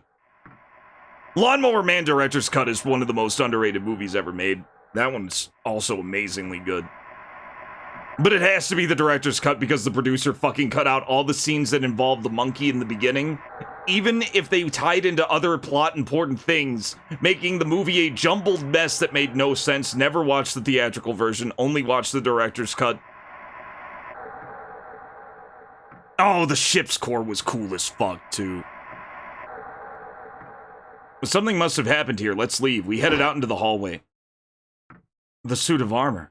The suit of armor that had disappeared earlier was now standing in our way. Run! I shouted as I ran. Stay with me! I felt Nami growing impatient with me as we ran.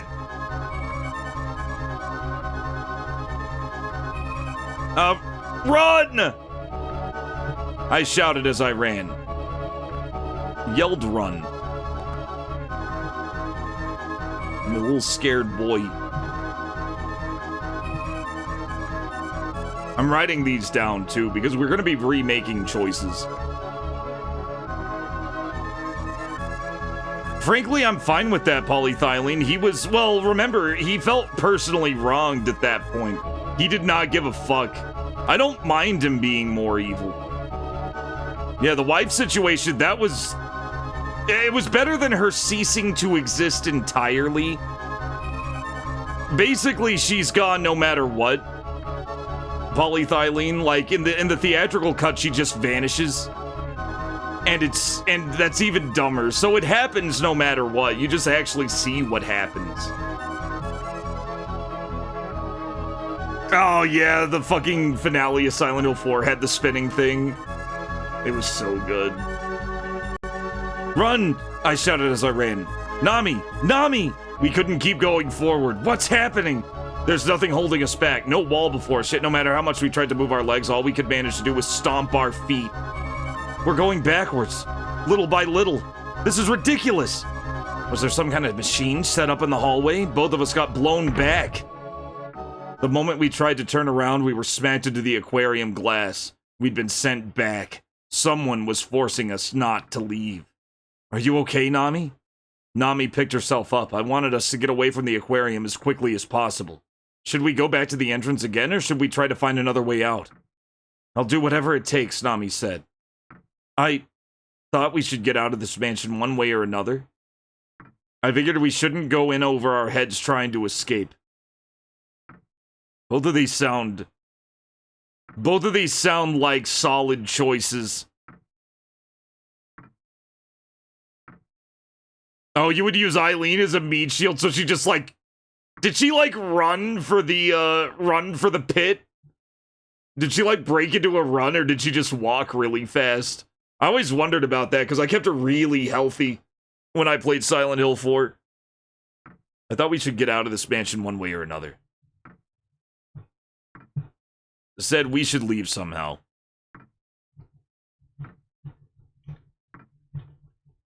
There we go. Oh, she just walked into it. I always wondered what would happen if she, like, had no health. And you, like, just let her get hit all the time. How she would react at the end. I thought we should get out of this mansion one way or another. I started to formulate our plan of action. Okay. We'll make it look like we're heading back to the entrance, but we'll make a break for the hallway on the right. Bust open a window there. Make our way out through that instead. We should put a little more thought into it than that. Is that plan a little too simple? I took a look around at the entrance hall. Nami, Nami said in a quiet shout. Huh? What? Someone's here. I don't hear anything, Nami. I can hear someone talking. Nami started walking. Where are you going? I'm going to go look for them. Wait, I stopped her without thinking. We know that someone's here. This isn't our house. We have to go and tell them we're in here. Nami was raised well. It was the proper thing to do. Oh God, scary eyes! I almost fainted. In the darkness, I could see the flash of a pair of eyes and the figure of a girl who was floating in the air. She looked at me for a moment and then she vanished. Did you see that? Yeah. Then I said, this is bad. We have to get out of here, and turned to face Nami. I guess we must have seen it wrong. I was trying to convince myself it was true. This is bad. We gotta get out of here.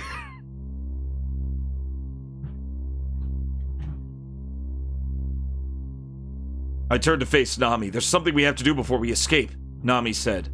Let's go check through the rooms. I didn't expect to hear that from Nami, but I can't say I didn't understand her eagerness to find out who was behind this. Okay, I understand. But you can't act surprised no matter what happens. Same goes for you, Nami. We started our search from the bottom. I opened the closest door. What is this room? It looked like it was being used for storage. All sorts of things were in here, covered in dust and strewn about haphazardly. Be careful, Nami. We entered nervously. Nami? What's wrong? I followed Nami's gaze to the door that we had just come through.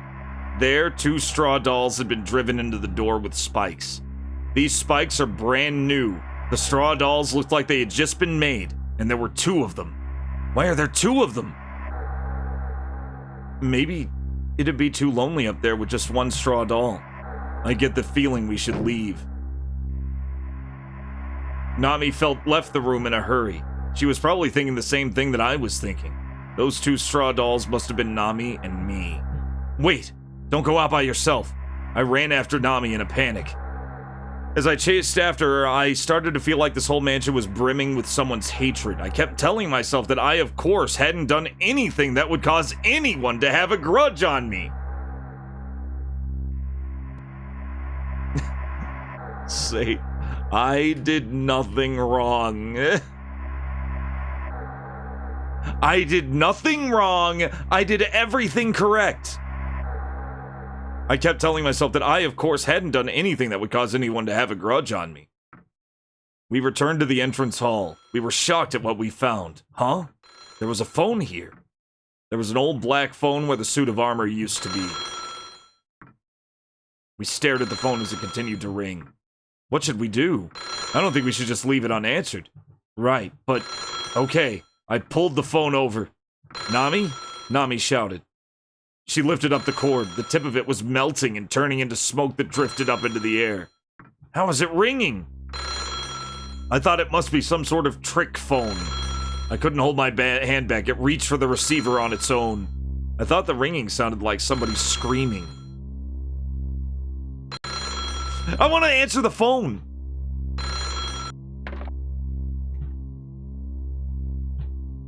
I couldn't hold my hand back. It reached for the receiver. The phone seemed to have a connection, but I couldn't hear anything. Hello? Hello? Suddenly, a cold white air came pouring out of it. Whoa! Did it just rip off my ear? I dropped the phone without thinking, and the icy air kept pouring out. Do I still have an ear? You do. What does it look like? It's purple. The phone had stopped spraying cold air, but not before it had frozen the whole carpet. I got frostbite on my ear. Fuck. It was ridiculously cold. Don't touch it. It'll only make the frostbite worse. I wouldn't dare. I don't even wear glasses because I always end up snapping them in half. Nami used a handkerchief to do a quick emergency treatment. But man, I never expected the phone would be rigged up like that. Made me feel incredibly angry.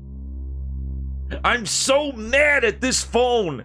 Maybe it was some sort of booby trap for would-be robbers. Or a direct line to a snow lady. As if! That's what I call a cold call. What? My nerves were shot. It's coming from the second floor. Alright, let's check it out. I pulled Nami by the hand. Nami, come with me! I told her directly.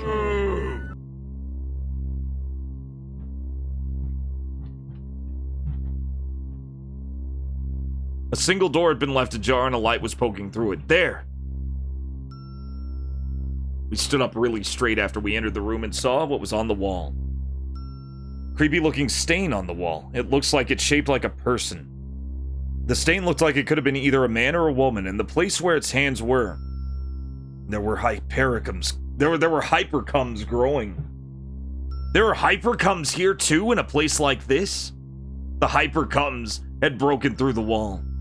I had just remembered something rather unpleasant. What's wrong? I remembered the meaning of hypercum. What is it? Revenge. Seeking the splotch in the shape of a person there, holding hypericums. It looked like the work of some vengeful ghost, vowing to get its revenge. How scary. My reaction was, I wonder if there's anybody inside of the wall, I muttered to myself, and then I shuddered. There's nothing to worry about, and I left it at that. I wonder if there's anybody inside of the wall.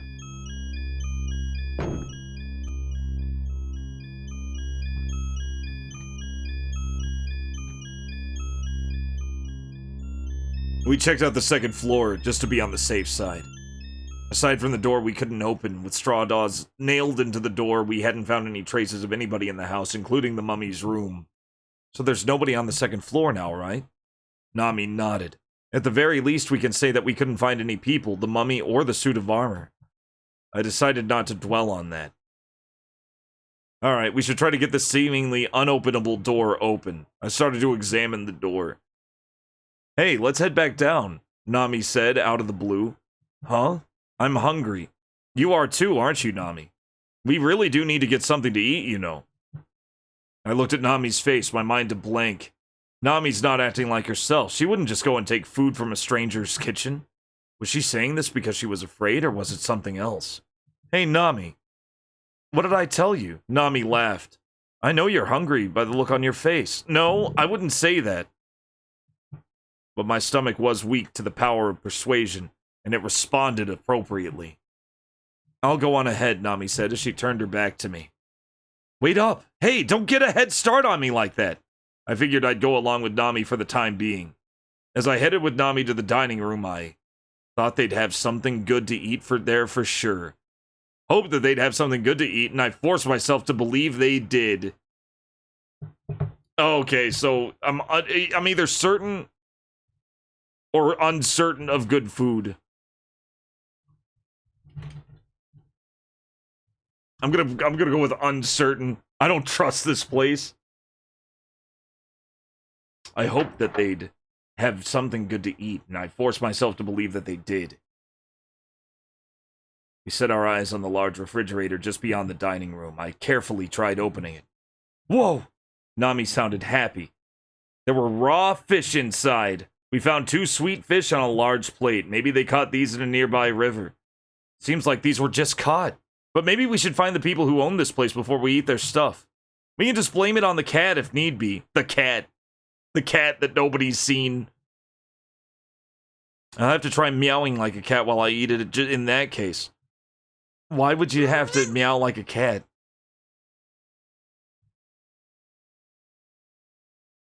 Yeah, the last thing you'd want to do is eat Ghost of Stephen Hawking's mummy.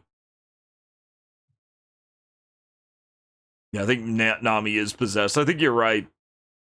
These actually taste better if you grill them right beside the river, though. We'll have to settle for the oven. I'll handle the cooking. Nami took out the plate. Whoa, what's this? Nami screamed and the plate fell from her hand. Huh? What? The 2 fish that had fallen on the floor were dried up. They were dried from the start? Yeah. Up until now, they looked like they were freshly caught. Those fish, so brown and dried out. Seeing them reminded me of the mummy. Now that I think about it, dried fish are kinda like fish mummies. Compare 25. Compare fish to fish mummies. Now that I think about it, dried fish are kinda like fish mummies. Huh? What's wrong? That look on your face is scaring me. That, just now, I looked around. Did you hear that? Hear what? It sounded like a woman screaming, but I didn't hear anything. You didn't just imagine it, did you? No, I'm sure I heard it for real. It came from over there. I've approached the window. It was too dark to see outside, but I had a bad feeling about what it might be. Wait, I'll go take a quick look. I stepped away from the window and headed for the exit. Hold on, what are you doing? Something might have happened, and I'm curious to find out. Wait for me, I'm going too. We left the dining room. Hand me your lighter for a second. What are you doing? Nami was holding a candlestick. It was from the dining room table. I felt a little uneasy about having a light of my own. Thanks. Here, you can have your lighter back. Nami held the now lit candlestick as I gripped my flashlight as we walked slowly down the hall. Hey, did you really hear someone? I could see doubt in Nami's eyes as she looked at me. Yeah, it sounded like hee. Something like hee. It was a long and mournful cry. Creepy. Did that sound creepy to you guys? Oh god, that was it! The Ayuwoki! Creepy, Nami furrowed her brow. But why would they be shrieking like that? Could it be a burglar? A burglar? It's possible. It would explain why the lights are on even when the owner's not home.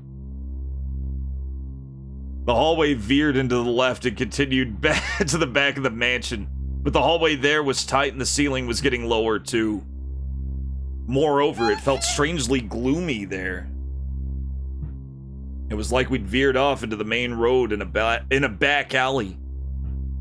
My flashlight lit up a small iron door just ahead.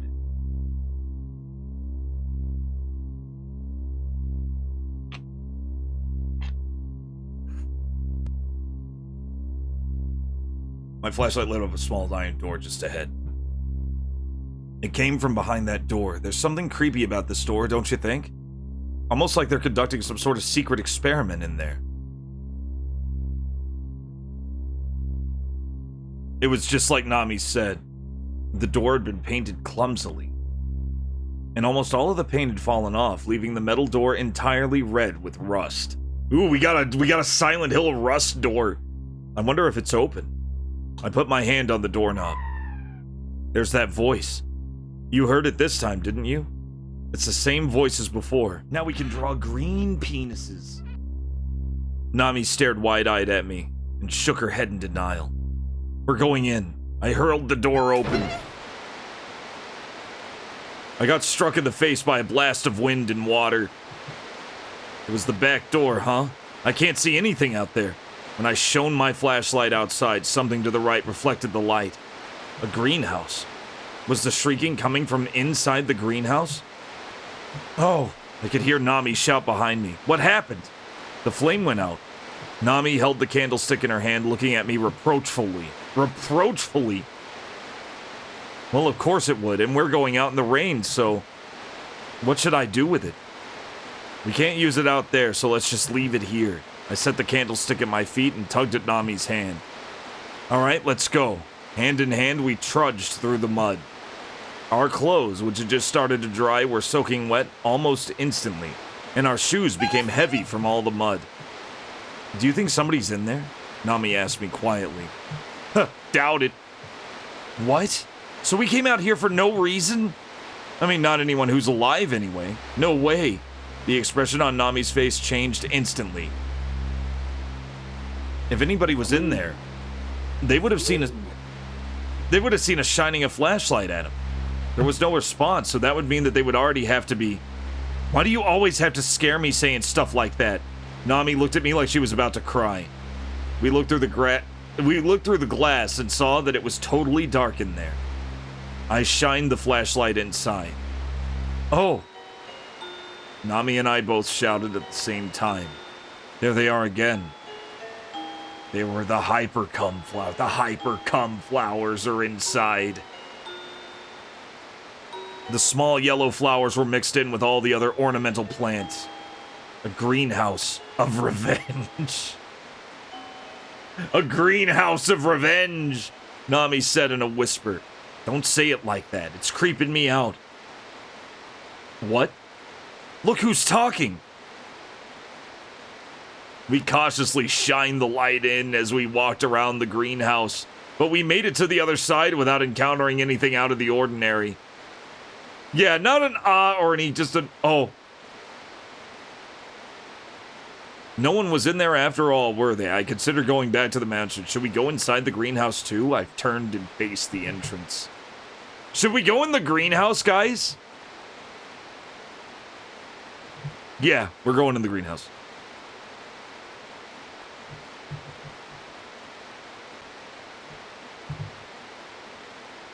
Should we go inside the greenhouse too? I turned and faced the entrance. We've seen enough, haven't we? Well, you know, at that moment... Huh? What? When I shined the light on the greenhouse door, I saw it swaying in the wind. I looked over at Nami's face. Her mouth was agape. She looked at it. Her mouth was agape, and she looked at me out of the corner of her eyes. Uh-oh. All right. I'll race you to the door then. I broke into a run. What gives? That shrieking was just the sound of this door? Nami shouted as if to scold me. This is a race, you know. You better get moving. I paid her no mind and kept running. Wait up! Ah! When I looked back, I saw that she had fallen right on her butt in the mud. Ha! Ha ha ha! You made me fall, you jerk! I started laughing just as I reached the door. I imagine my earlier shit earlier in the game made me more of a jerk here. And he probably acts differently if you do other things. Wait, it's too dark. I can't see anything. At the entrance, I turned around and shined the light over towards Nami so she could see. The corner of the light hit the door, and the second I saw it, my smile froze up. Oh, you made it here first. Nami came over, looked at me, and said, You've got that scary expression on your face again, but you're not fooling me this time. I gestured my head toward the glass door. You can be so dumb, you know, she said, and then looked over. Nami. It says Nami in big red letters. There it was written on the glass door in big red letters. Nami. The light that reflected off the glass illuminated us as we stood there looking at it in the rain. It's gotta be a coincidence, I said. But I knew deep down inside that a voice had drawn me here. Even if it was actually a coincidence, why would her name be written here?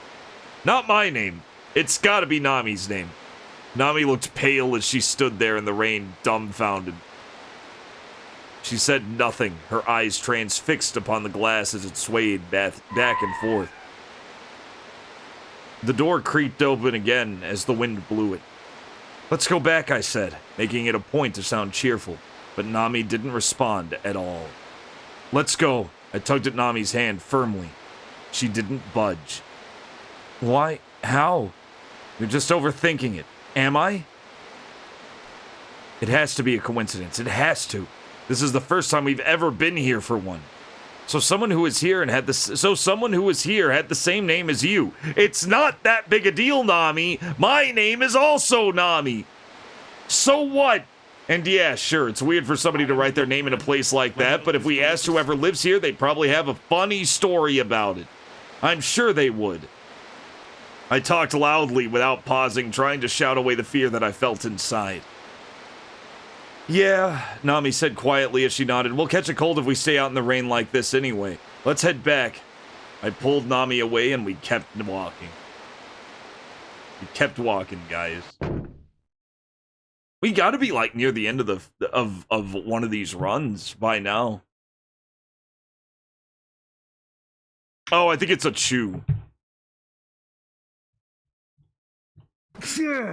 That's it. Ugh. Even after we returned to the mansion, Nami looked gloomy. I felt sorry for her. Why did she have to see that? It was all my fault. How could I make her feel better? Oh, that's it. Hey, I said to her cheerfully. What? Feel like using their shower? What? Nami looked at me stunned. You're covered in mud after all.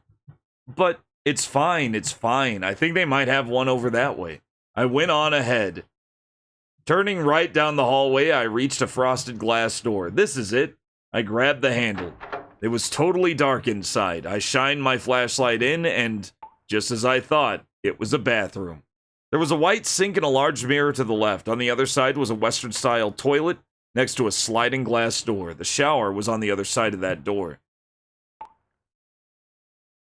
Alright, let's start by washing our hands. I went over to the... You can wash your hands first, Nami. I let Nami go before me.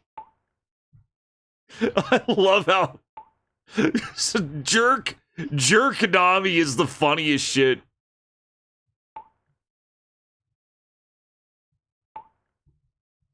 Ladies first. It's a fucking penis. You can wash your hands first, Nami. I let Nami go before me. Okay.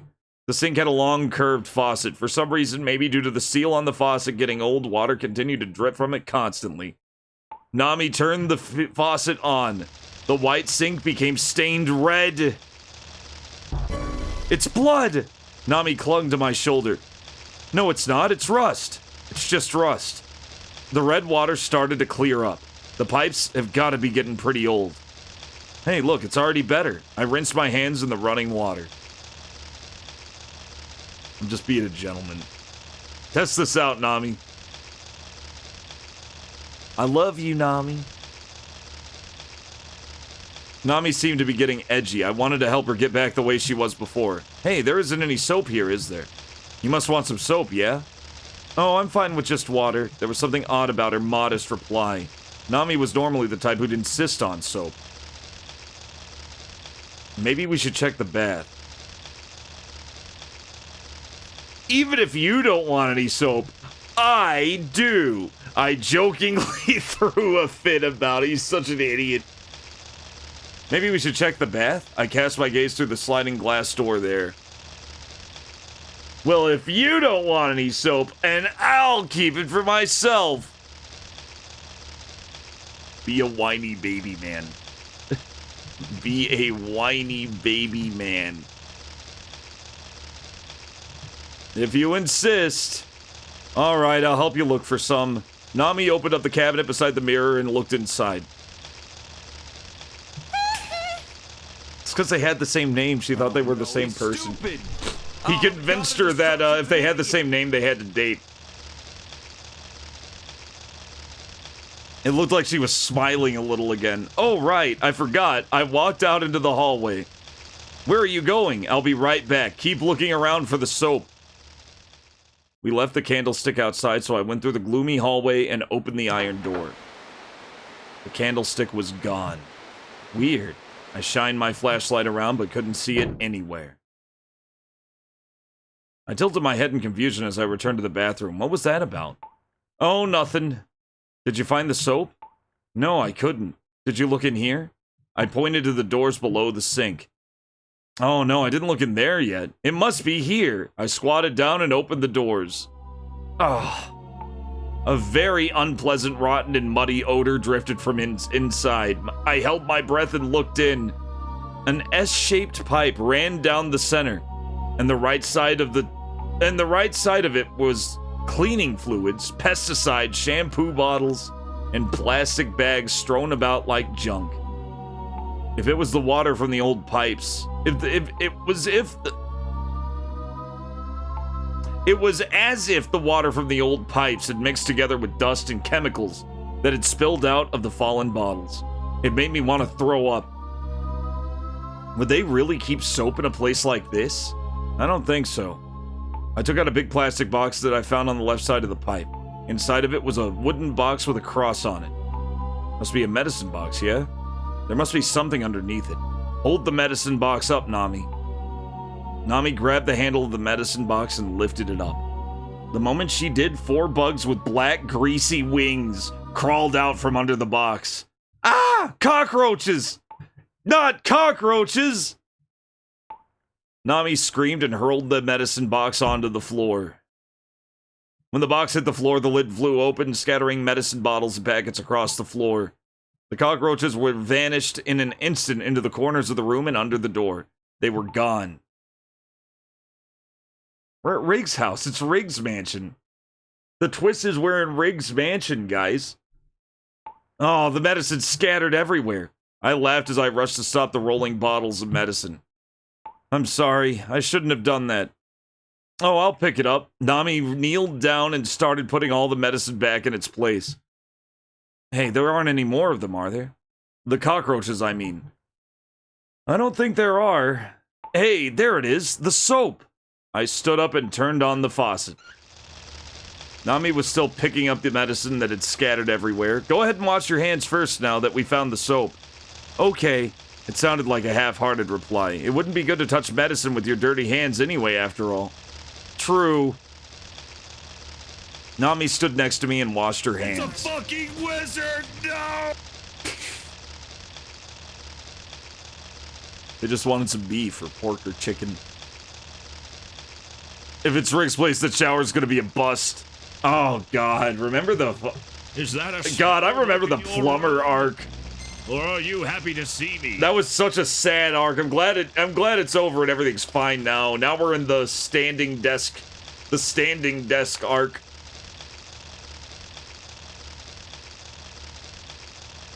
Are you shitting me? They didn't fix his shower? Oh. I didn't know that. I missed that. That's lame. Ugh. Plumbers. And he has to rebuild the wall. Oh. Wish I could, like, head over there and help him out. They wouldn't. That's shit. Oof. As we washed the mud from our hands and arms, I watched the dirty black water spiraling down and getting swallowed up by the drain. Hey, Nami. Something occurred to me when I was putting the medicine back. There were a lot of unfamiliar types of medicine in there. Unfamiliar? How's he gonna wash his hair now? Damn, salad tots. Midnight did. Midnight Monopoly played Plumbers Don't Wear Ties. The game is like 15 minutes long. You could very easily play it Just go down that and get back to us and tell us what you thought. It's very, very short. Even with all the different choices made, it's very short. Gotta wash that arm hair. Get a camping shower, hell yeah. It is infamous, and it is infamous for very big reasons. It's hilarious. It's so bad show that it's worth playing. It's so bad, and do every choice. Hey, Nami, what? Something occurred to me when I was putting the medicine back. There were a lot of unfamiliar types of medicine in there. Unfamiliar? I'd never seen them before. Show me. I was a little interested. There have got to be as many medicines as there are illnesses, I said, but I was more interested in whether or not we'd be able to use the shower. Show me. I'm interested. I'm curious.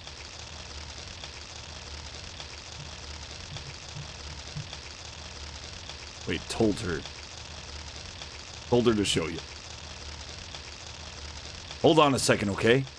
Nami plucked up a couple of different kinds of medicine. See for yourself. Nami, that's toothpaste. Dad, come on. Let's take the fish truck. You never listen to anything I say to you. It's a nice truck.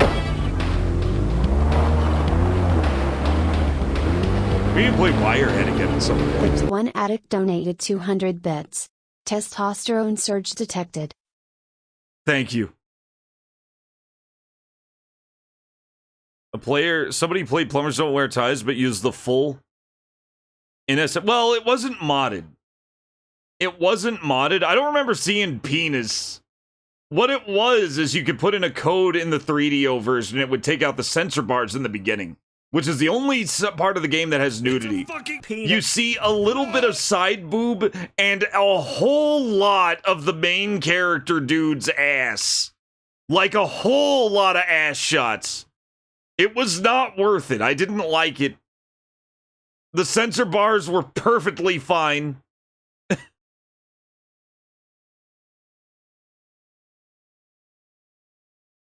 Oh, the game's sick. This is actually pretty sick. I kind of like it. I feel like it's gonna get even crazier when... I wonder how off the handle it's gonna get once we're, like, getting into alternate choices. Is it gonna be like there was this one choose your own adventure book where, like other choose your own adventure books, you make the wrong choice, you would get shot by a mobster or something, right? You would do things if you made the wrong choice, but it was all very cohesive. And then there was one where, like, the entire narrative would completely change if you made a different choice, right or wrong. Like, the whole genre would shift. They just got crazy with one. And I'm wondering if this game is like that. Thank you for the 200 bits, PS1 Addict, by the way. Shy'll ride with the 400. Come on, come on. Hey, look, it works now. I'll have my revenge. And Deathstalker 2. I made it work. I fixed it. Shallrai donated 400 bits. Deathstalker 2? I bet this will be as off the handle as the event flags from War of the Dead. I hope not. I hope they're not that bad. Thank you for the 400 bits. Oh, Deathstalker 2 is fun as fuck. It has 2 Monique Gabrielles. That's all I need. That's an instant seller. Not as good as Deathstalker 1, though. Deathstalker 1 was actually unironically good. I didn't expect to actually like it, especially in the second half when shit gets serious. There's like a point where it's goofy, but the main character plays it real straight. Because he's just this, like, they got some barbarian badass dude to play the main guy. And then about halfway through, characters start dying, and it gets way more serious, and then it's just fucking cool. It starts off kinda goofy, and then it gets cooler as it goes. Deathstalker 2 is just a comedy. It is just a shit post of a film. But it's great in its own right. Deathstalker 3, I hear, is where it just really falls off. Deathstalker 3 and 4, they start just reusing footage constantly. I may need to actually watch it, though. How's it going, Purple Tentacle? The Michael Jackson ghost thing? We're finding out. We gotta find out.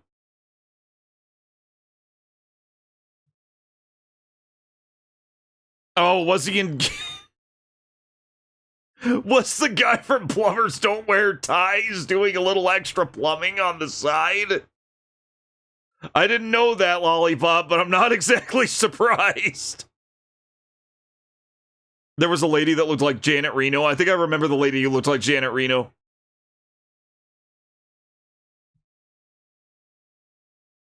Michael Jackson ghost thing? Yeah, that's gotta be Thriller, right? I hope there's a Thriller dance. It's hilarious. Anyway, we found a tube of toothpaste and we're examining it. Chloromycin? Chloromycin formulated fibrinolysin? What the hell is that? I opened the cap and squeezed the tube. Some white cream came out. Looks like it's some sort of anti... Oh, it's athlete's foot cream. Finally, it's for my jacket. Coming. It didn't have that distinctive peppermint odor, though. And other than that hard-to-pronounce name on the label, nothing else was written on it. I read another tube label. Vitamin E fortified sulfonamide. Nami suddenly looked shocked. Sulfonamide was used as a defoliant during the Vietnam War. Why would she know this? A defoliant? Why would they have a vitamin E fortified what is a defoliant? Yes, it's hypercum plant juice. A chemical that removes leaves from plants and trees. Okay, defoliant, of course. It defoliates. It's a plant killer. The label stated what it was used for. No, it looks like it's used to treat burns. Let's check out some of the other medicines, too. I was getting curious. Topical coagulant. Heparin. A solocockerel. These are all keloid. What the hell is a keloid drug?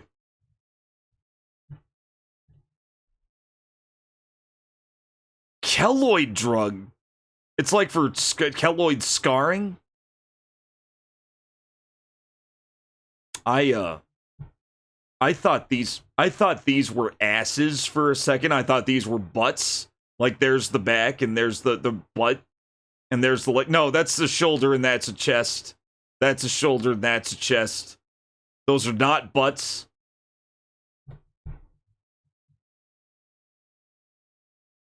I've been on Twitch way too long. I'm seeing asses where there are no asses. I'm just thinking of Chad all the time. Topical coagulant, heparin, sulcockerol, they're all keloid drugs. To be clear, I wasn't familiar with any of this beforehand. It was just written there on the labels. Nami picked up one of the medicines on the floor and popped off the lid. Hey, look! It's a weird color. The plastic container was simple and round, and it contained purple gel capsules. I've never seen medicine this color before. But then again, I guess I haven't really seen any of this sort of medicine before. Right? Nami gave me a smile I could only describe as triumphant. Chief, I found something! I found the thing! She's so happy. But there sure are a lot of cream-type medicines here, aren't there? They all seem to be treatments for burns. Did somebody who lives here get burned? Is this the Jimmy story? It wouldn't explain why there are so many varieties, though. Well, whatever. Now that this is all cleaned up, let's take a shower already. Oh, wait a minute. There's still one more on the floor over there. A small, brown glass bottle had rolled onto the floor. Its cap was open. It's empty, yeah? No, there's something light yellow in here. Could this be a cream, too? There was only a smattering of the goopy light yellow medicine in there. A handwritten label had been stuck on the bottle. The paper looked really old, worn, and discolored. Acronol. Tinct. Not sure, it's so hard to read because the label's all worn out. It's some kind of acronol tincture. Acronol tinct oil? You know what that is. Another kind of burn medication. How do you know this? Nami looked surprised as if she thought it were common knowledge. What do you mean, how? That sort of medicine's been around for so long. Are you sure about that? Are you sure about that? Maybe you're getting the wrong idea, like earlier when you thought it was a defoliant.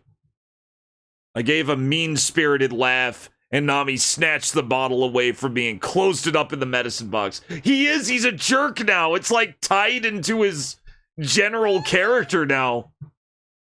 So if we're real nice, he'll say nice things. Maybe, we'll find out. If you don't believe me, then fine. I'm kidding. I believe you. I totally do. Really. Really. Really. I totally think you're absolutely right. Anyway, it was really another burn medication after all. What? Whoa. What the? Oh, okay. Apparently you can review. Wait a minute, how did I do that? I went inside. Oh god, wait. The floor was covered in light blue tiles, and a white Western-style bathtub was there. There were tiles on the walls too, but they were all cracked and had black mildew growing all over them, to the point where it was hard to even see the tiles. The shower was small considering how big the mansion was. After getting out of the tub, there was only enough room to dry yourself off. Maybe this is normal for a Western-style bathroom. She's naked, guys. She's naked. We got Nami naked, guys. We won't be able to take a shower together, will we? What? Did you say something? No, nothing at all. I'll be fine taking a shower alone. You heard what I said, huh? Nami stepped into the shower room. Hey, I wonder if this place has hot water. I tried turning the shower handle just a little. As I expected, the water came out red and cold. I mean, they are a couple. They may not even be teenagers. We know that they're old enough to drive. They could be like in their 30s. So I guess that's a no. I turned the handle even more, almost giving up on the idea. But no, after a while, the water, they're like, remember, the characters here are in their early 60s, guys. They're in their early 60s. This is an old married couple with, like, grandkids. But no, after a while, the water cleared up as it started to warm up. I put my hand under the water. Ah, it's nice and warm. Is it? Nami reached out to touch it, too. A mean impulse kicked in, and I flipped the hot water off. Nami glared at me a little, and she retreated to the bathroom. Are you mad? She didn't reply. Back in the bathroom, she moved to take the towel hanging at the side. You're gonna use their towel? What's the big deal? I'll just dry myself off with it after I'm clean. It's no different from drying your hands. She said curtly, walked past me, and proceeded to the shower. You're gonna shower in your clothes? I'll take him off inside, obviously. Oh, okay.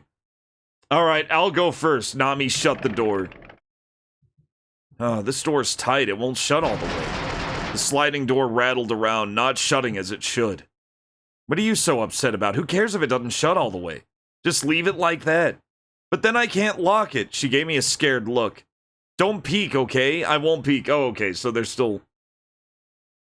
Remember, they're in their 60s.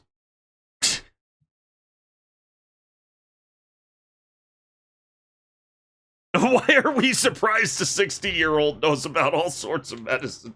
They're not. They're like late teens. They're probably 18, 19. I'm assuming, you know, I'm just throwing numbers out. I don't know how old they are. It doesn't say how old they are, but they're like a young couple.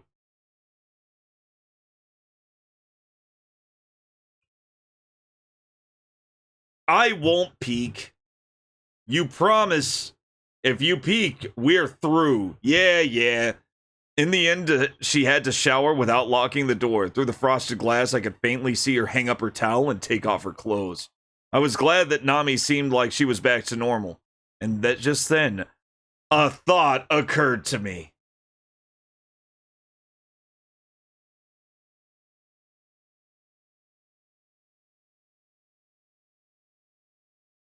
I tried not to look as I'd promised. Can I join you in there? I tried asking. I'd made the promise by word of mouth. These hands played no role in it, so they reached out to the glass door. What should I do, guys?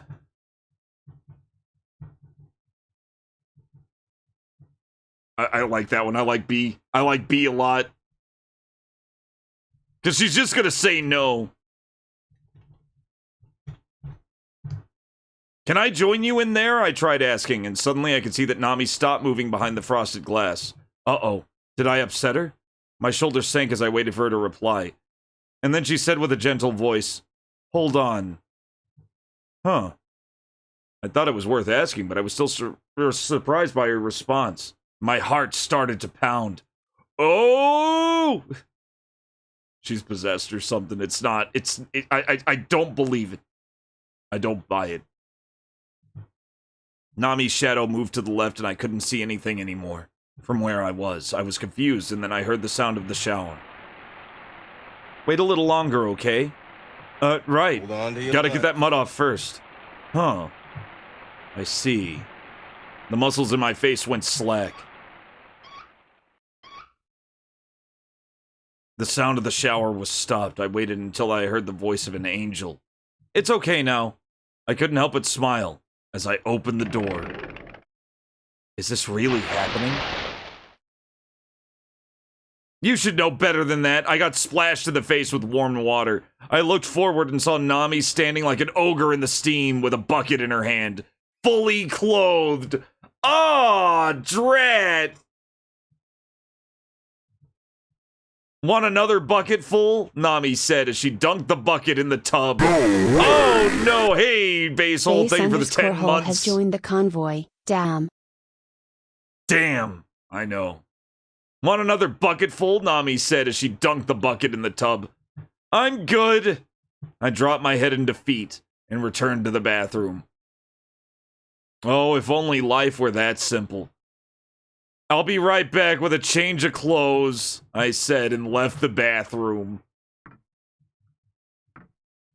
I picked up my bag, sighed, and looked around the entrance hall. It was quiet.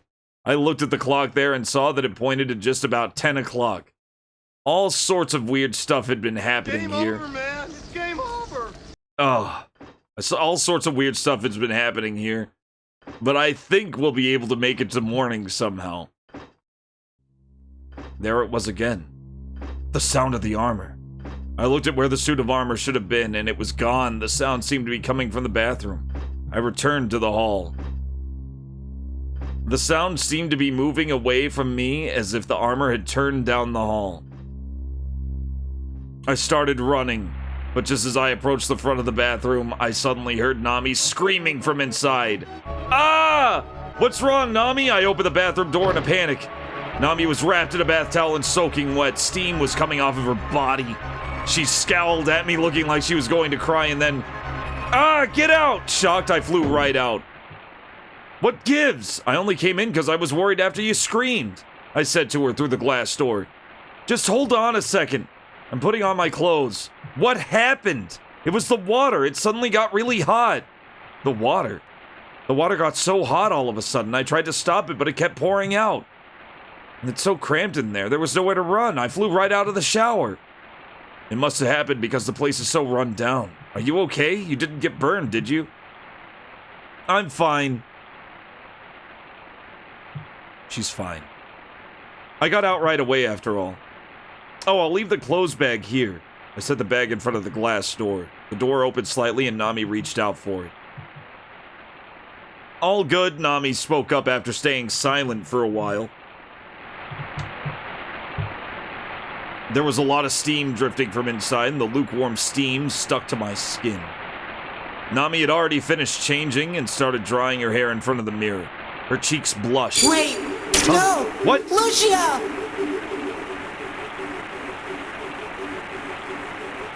I have to go now. My planet needs me. Shilrai donated 101 bits. Thank you, Shilrai, for the 101 bits.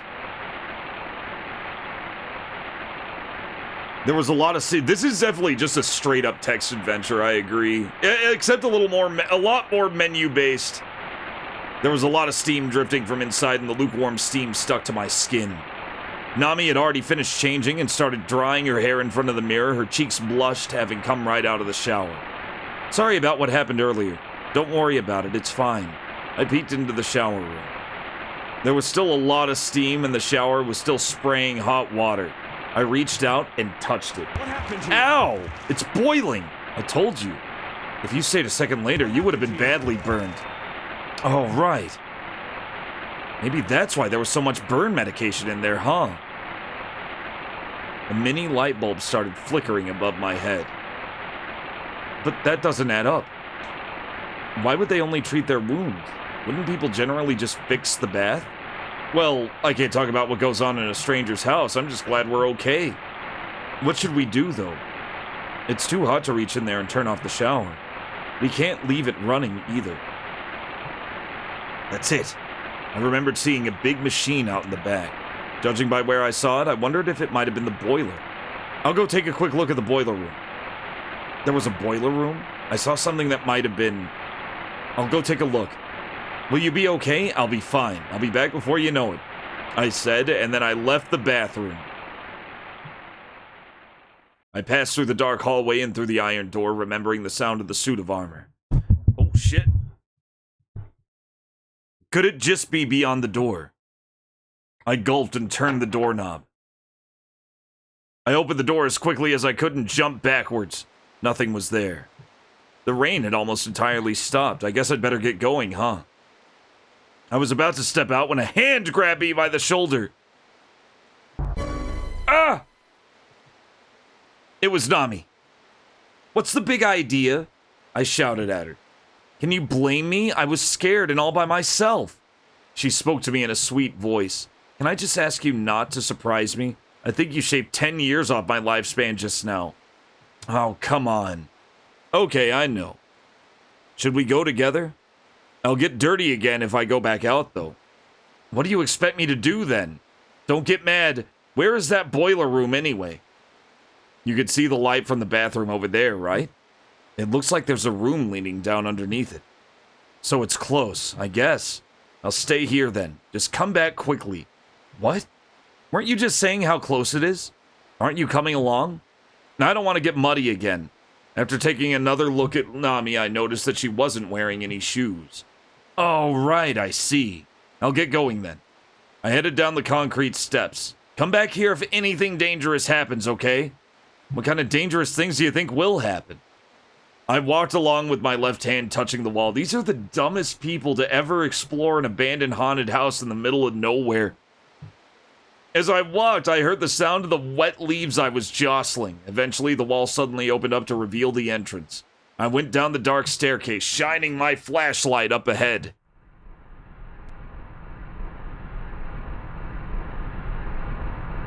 It might be.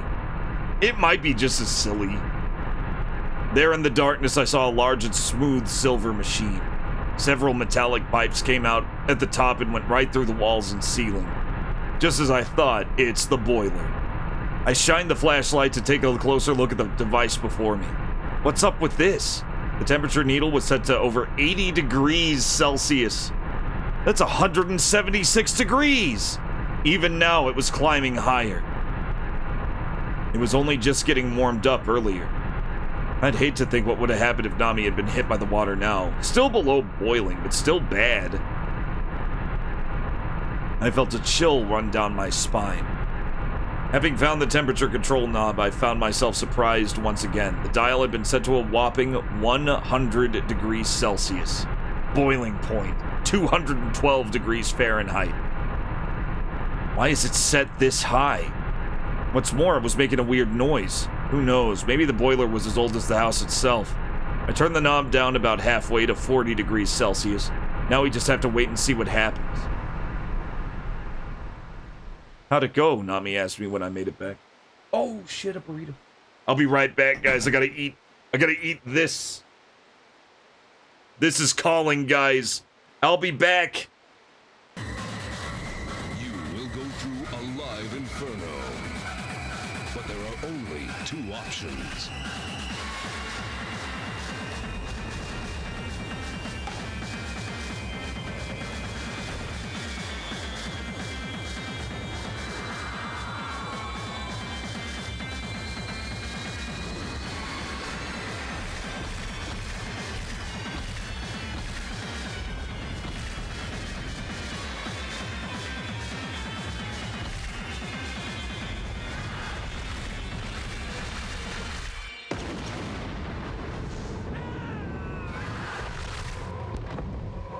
Virtual house of horror.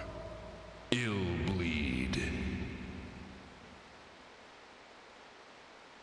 This is real. Coming this winter.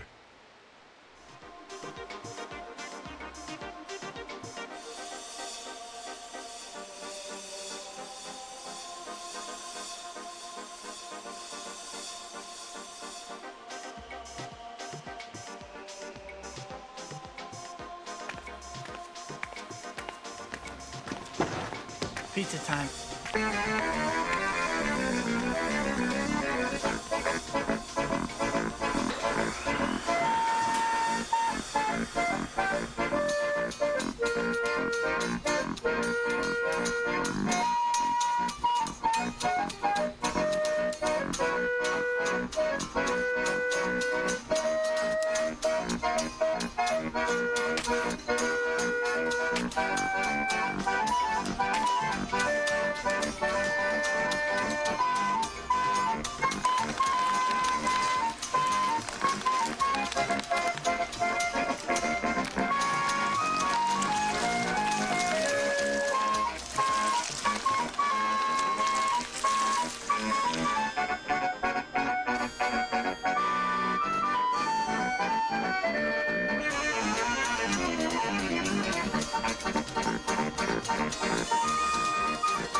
Hello?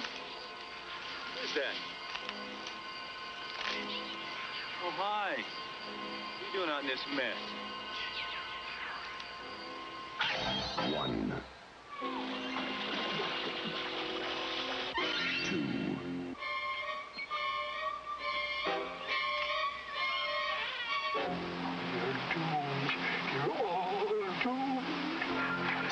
3,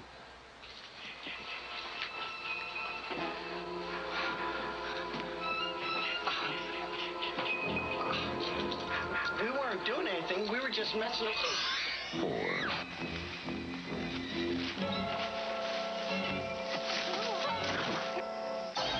5, 6,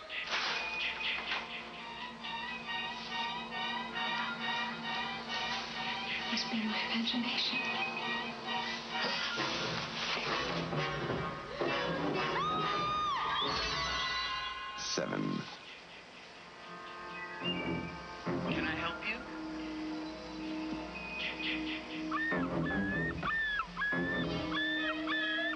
Hello? 8, 9,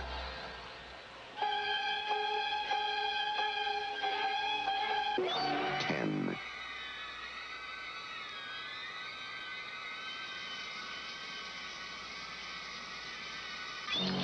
11,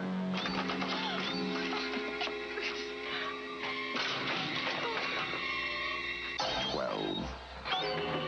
Friday, the 13th.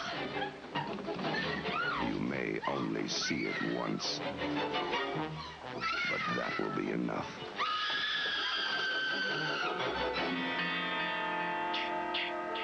Friday, the 13th.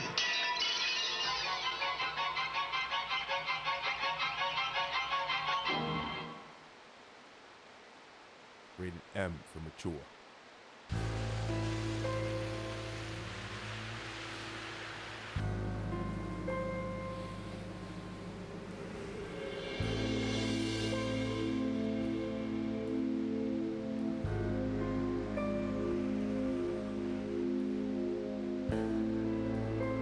What happened here?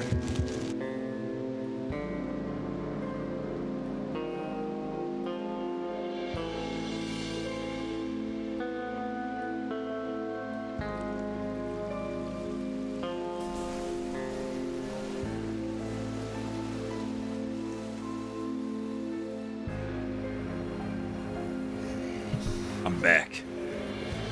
I'm back. That was delicious. It was good. How did it go? Nami asked me when I made it back. It was delicious, Nami. It was delicious, Nami.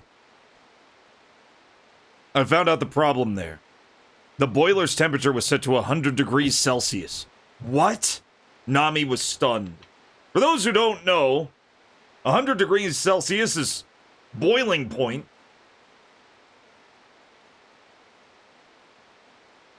The water's heat would have kept rising until it was literally boiling.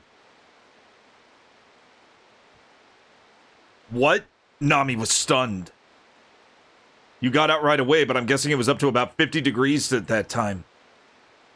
You know what it was when it got to the boiler? 80. And it would have killed you. I started talking a little faster as I headed back into the mansion. Why would anyone set it to 100 degrees?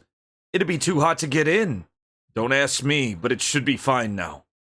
I set it back down to 40. It should be back to normal soon enough. I'll pass on another shower. That's too scary. And I already got the mud off me. Hey, it's your call. You already changed too, huh? We returned to the... Yeah, I wouldn't take another shower in there. That sounds awful. I wonder if the temperature really went down. I opened up the shower sliding door. Whoa! At that moment, hot steam blasted out at me. The steam was pure white. It looked like a cloud. But the temperature of the water had already gone down. I reached out and turned it off. It's off now anyway. I'm glad that's settled. Nami chuckled. Hey, what time is it? I remembered seeing the clock earlier. I think it was just past 10. Weren't you wearing a watch, Nami? I must have dropped it somewhere. I know I had it when we were in the dining room. Well, I'll help you look for it, but, I made an effort to put on a weak expression. Sorry, but would you actually mind if I took a shower first? The steam made me really want to take one. I'll be out in 5 minutes, tops. The water's already warm, after all. It won't be a problem. You don't need to explain yourself. Oh, right, just wait a second first. Nami went into the shower and took her shorts and polo shirt and squeezed them out. That's what she was wearing earlier, before the shower. There's got to be a problem with the pipes. The water isn't going down. I looked down. The levels seemed to have dropped a bit, but the water didn't appear to be going down. Is something stuck in the pipes? I checked around to see if there was a plug, but couldn't find anything. I peered through the gap in the wall. On the wall drain on the tub. Yuck! Long, black hair had clumped together and waved in the water like seaweed. It was too long to be Nami's. This must be what had plugged it up. It creeped me out, making me think of a drowned body.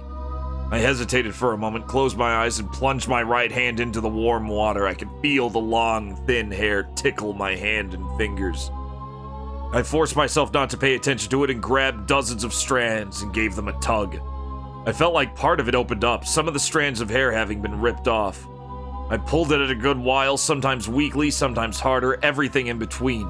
Eventually, the hair split into 2 clumps, and far more hair than I ever imagined plopped up from under the water. Hell, we were seeing that in, I swear we saw that in The Grudge, Ju-on. And I'm pretty sure Ju-on came out after 92. I guess it's a pretty common trope over there.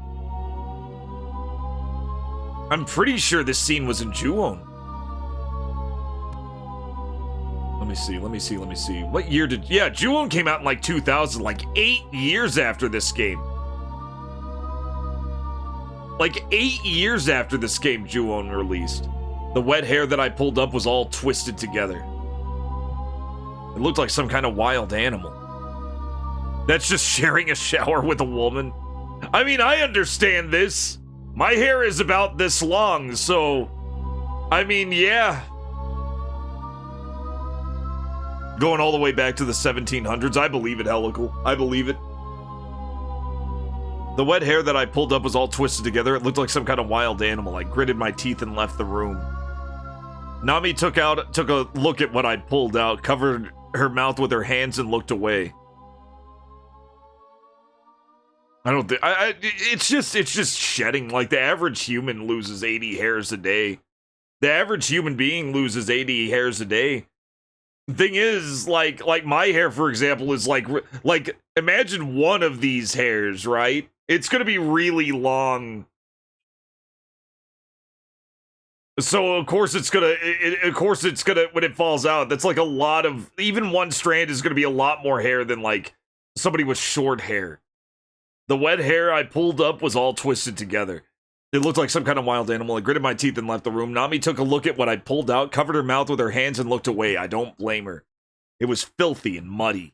The word disgusting wasn't enough to capture it. I threw it all into the trash just beside the sink and rolled out a ton of toilet paper that was hung on the wall to wipe out all the hair off my arms. Maybe someone got a haircut recently? I said, playing dumb, trying to brush aside how creeped out I really was. But it wasn't just a joke. It's hard to believe that that much hair could clump together just from hair that fell out naturally. I washed my hands using the water from the sink and more soap than I'd normally use. How does it look now? Is it still clogged? The water's starting to go down. Great. There might still be hair in there, but as long as it's good enough for me to take a shower, I'm fine. All I know is I never want to touch that again. Alright, I'm going in. I'll get out as soon as I can. Sorry if somebody goes back home in the meantime. Okay. Nami turned to the sink and started washing her own clothes. I forced the door to close, putting a little muscle into it, and heard it snap shut completely. Hey, it shuts after all, huh? The water was hot, but wouldn't be so hot that I couldn't get in anymore. I slowly climbed into the tub. I splashed some warm water against my face and let out a big sigh. I felt like I'd been brought back from the dead.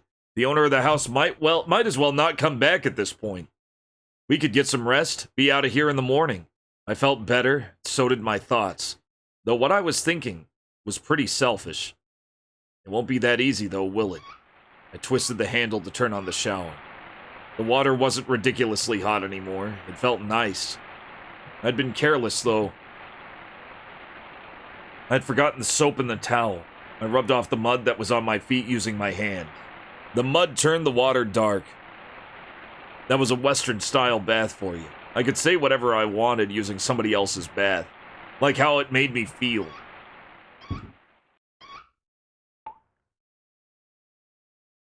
You let your hair stack. Fragile frame, so when you care for it, there's enough that falls out to be able to scare someone. I guess that's one approach. That's an approach. Okay, it's about time I got out, huh? I said it extra loud, so not. It's about time I got out, huh? So Nami would be able to hear, but there was no reaction in the other room. I knocked on the door. I'm coming out! No response. Weird. Did she go somewhere? Oh, I know. She's hiding so she could surprise me. With that in mind, I put my hand on the door and said, I know you're there. But the door wouldn't open. Adventure!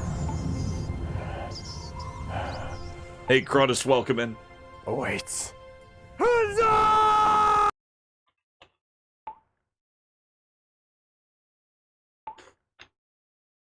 It opened wide enough to maybe get a finger through, but then it snapped shut again. Come on, I know you're just screwing around with me. Open up. Convinced that Nami was holding the door shut, I rattled the door, tapped it, and pulled it. But it really did start to seem like Nami wasn't even there. It must be because I forced the door shut. I tried lifting the door and pushing it all sorts of different directions, but no matter what I did, the door would only rattle. It showed no sign of opening. Suddenly, hot water from the shower that I knew I'd turned off came back on. I tested the handle and confirmed that it had been completely turned off.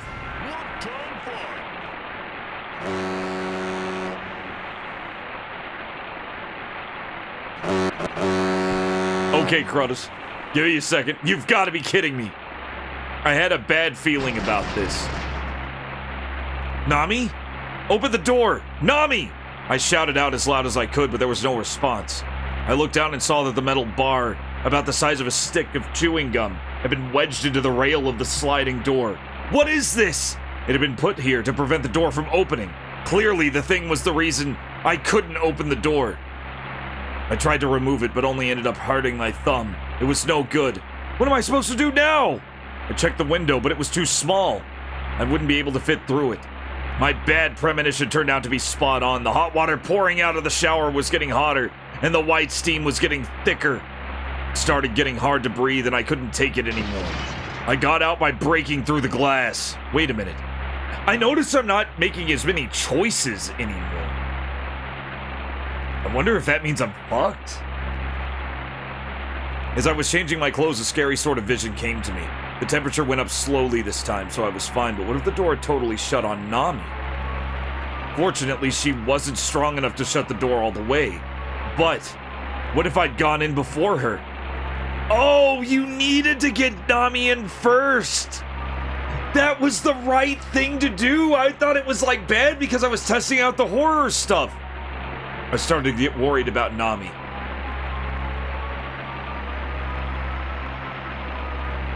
We're gonna make that decision after today's exciting game of work time fun. You gotta play some work time fun. It's quickly becoming tradition.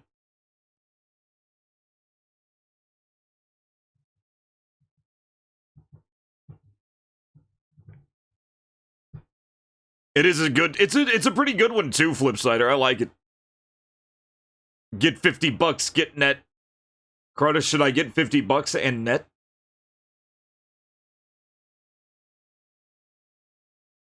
Work time. Of course, that's gonna require... That's gonna require the good game where we can get $50 very easily.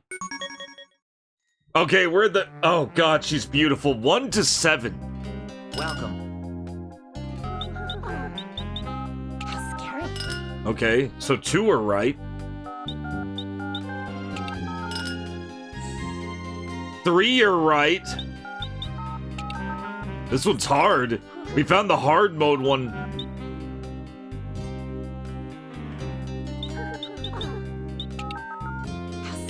Oh shit.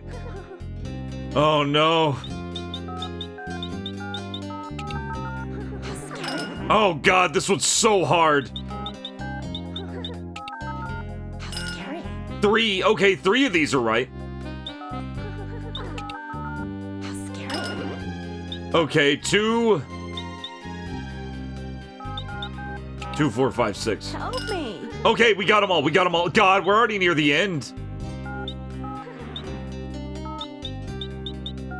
No. Oh, this is so difficult, guys.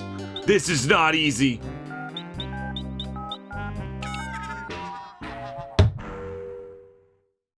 What a loser. Oh, I got called a loser. Okay, 3 through 6. Oh no. That's scary. Okay.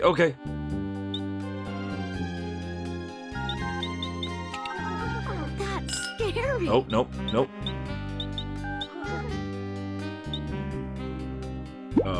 4, 5, 3. Come on, game. Come on, game.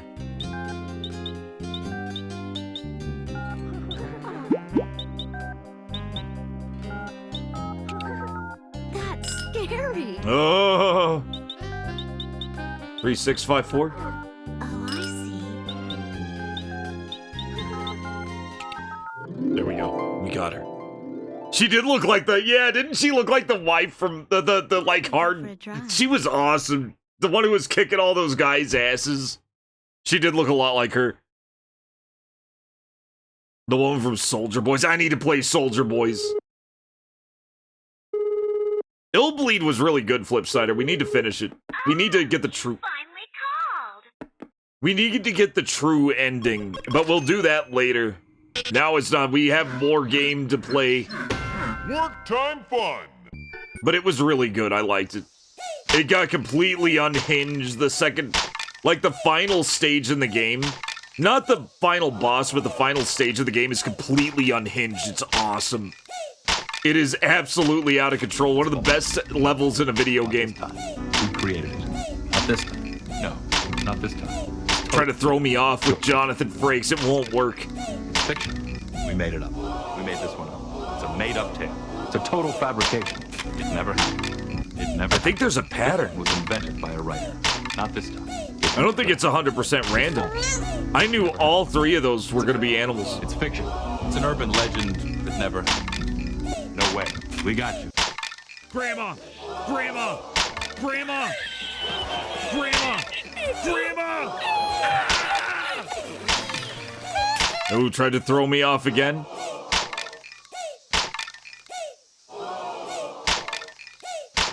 I'm in the zone, guys. Fuck! Pod gang!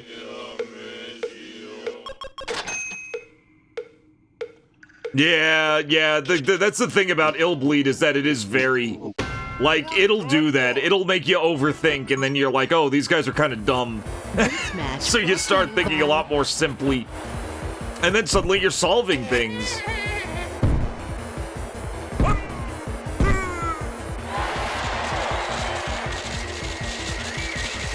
I have literally divided the pod gang in twain. We're gonna get 3 290s. I can feel it. It's this good latency. The latency is so much better than the PS4 controller. Ah! I panicked. I almost got 3 290s.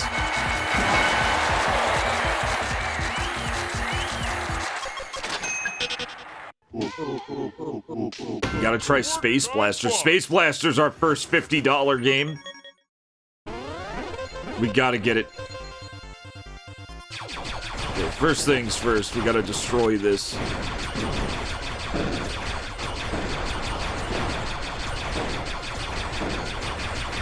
Now we are 100% safe. Oh. But only if we don't... Okay, we made it.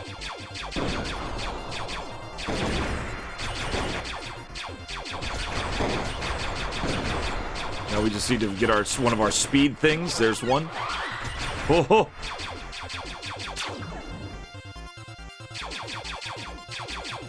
There's a second speed thing somewhere.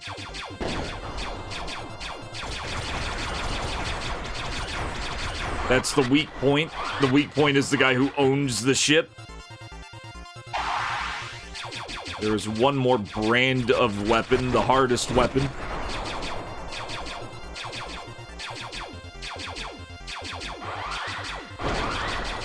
Okay. This is the hardest one because I'm never sure if it'll accidentally hit me. It doesn't seem to.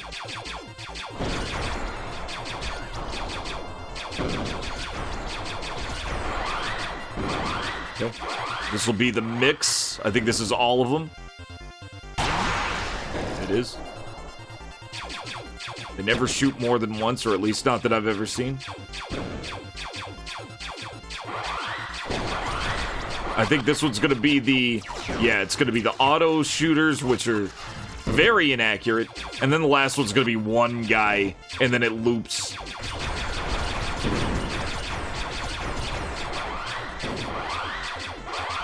So we got this little guy. And as you can see, he fires a real piddly-ass shot. He's nothing. If I get killed by that, I won't know what to do. I'll just delete my save or something. Okay, you don't even have to be in the corner there.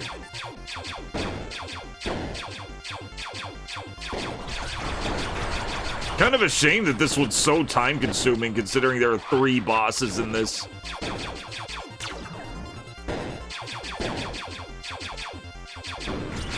Next generation is God tier.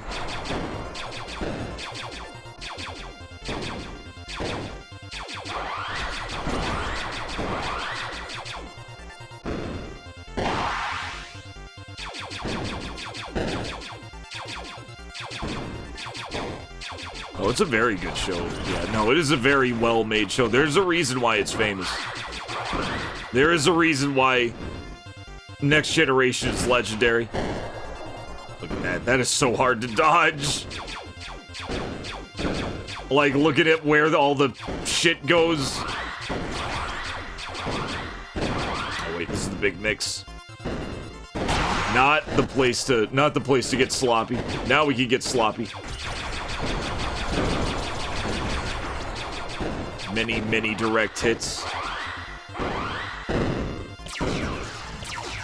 Oh, there's like one little guy.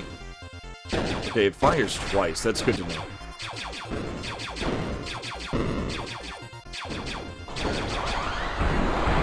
There we go. We got him.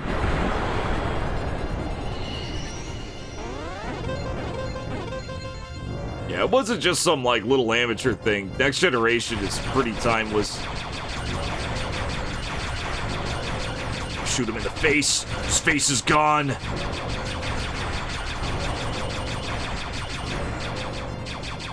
Oh, he can still shoot. These fucking things. You only have one life, too. God, this is so hard. Those fucking, like, wiggly fucks. And we only get, like, $3. Here we go. Work time fun. Not the best. Not the best $50 game. But it's cool as fuck, and I want to know what the third boss is.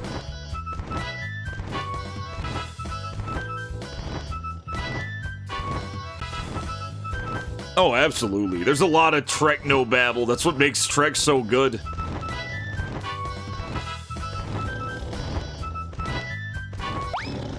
It really is, and people didn't think it would be. People were, needless to say, extremely skeptical when, Next Generation came out. And Season 1 wasn't that good. It had some really good episodes, in my opinion. It had some really good episodes, in my opinion, but it was real. The problem with Star Trek Season 1, or Next Generation Season 1, is that it worked really hard on being the original series. And it didn't really have its own identity. Also, Wesley, fucking Wesley. Every episode was Wesley saves the day. It had some good episodes, though. Like, I love the episode where, in any holodeck episode's gonna be good. Because fucking, it turns out Picard is like a huge gamer. And he called it, he plays like a holodeck noir game for the first time. And his immediate reaction is to call everybody into a meeting to tell them how awesome the game was. It was so awesome. Ah! Nah, we're fucked. We're fucked. There was nothing. There was no way to do that. There was no way to do that. I just love that because, like, you've seen how I was the kid that did that when I was a kid. I would always talk about game. Always make mom show up. Look at this cutscene. So seeing, like, middle-aged as fuck Picard do it to his entire ship crew was the funniest shit in the world. Shut up, Wesley. Yeah, Wesley easily tried to ruin the show, and they finally... They could never truly get rid of him because Gene Roddenberry and his self-insert nonsense, but they did their best.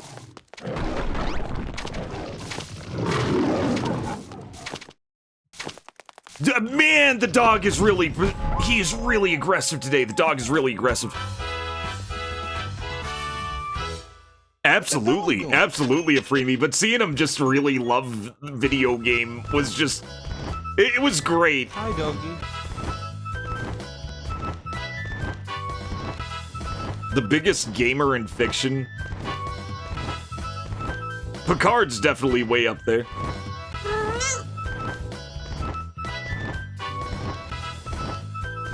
Yeah, the biggest problem with Wesley was how do you consistently write a character that's supposed to be smarter than you? Yeah, right. He's like, this is supposed to be this ubermensch. It was so dumb. I went too high. Did not get the bounce bonus. It's fine, though. The dog is finally not out for blood. Yeah, we did it.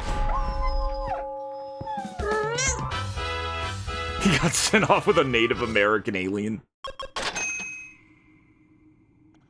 Mainly annoying. You know what? But you know what the other seasons don't have that season 1 had? Tasha Yar. Shoot that kid. That's... I was very mad when she left. When I found out she was gone by season 2, I was upset for reasons. Oh god, this... They should have got rid of Wesley. The wrong... We needed more Borg, we needed more Q. The one good Kurtzman-verse thing that ever happened was that phone number that you could call where Q would actually answer. You would get Q's answering machine that I think still works. The only good Kurtzman versus decision was that. How am I supposed to do that? How am I supposed to do that? How is that supposed to work, game? I don't even... Yeah, that was from season 7. One of the worst episodes.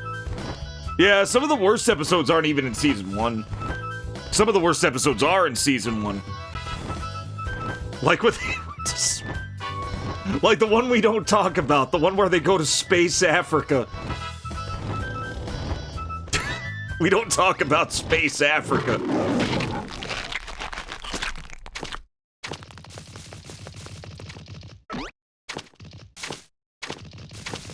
Season 7's probably the worst season in the series, really. I know, God, why? How? How do we do this? That's one of the best episodes. Darmok and Gelada Tanagra is one of the best episodes. Yeah, there's great episodes every season. I agree. Oh, yeah. What was the one? This might have been Deep Space Nine, but there was like this one infamous one. There's no way. There's no way. Not with all that grass. There was one. And I can't remember. I think it was a Deep Space Nine episode, but it was the one with the people who were evolving into weird, like, salamanders. That one was dumb as fuck. There was a really dumb one where a character was, like, super evolving like a Pokemon.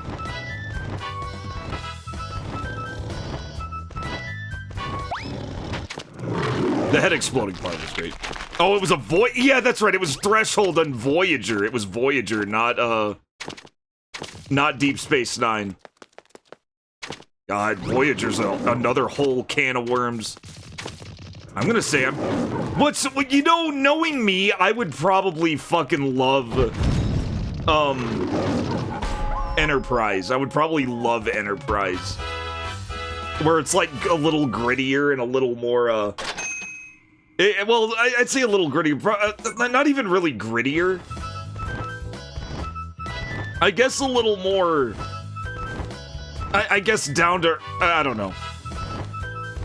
DS9 is apparently great.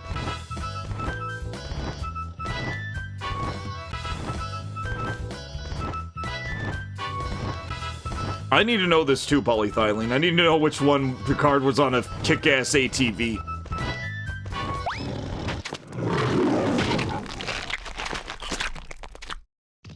Oh, fuck, yeah, I'm done. I'm done. Just eat me. Okay, we're going for the 50, right? We're going for the 50. We have $3 left to get. Let's do another private number. Time fun. We don't need another $10. Haruna. One day it's gonna be 2, 3, 4, 5. Incredible. Incredible. Oh, that would have been cool.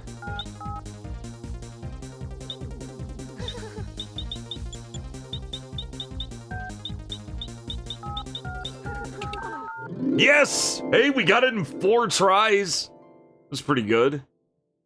I'm waiting for your call. She's waiting for the call. Look at her hair.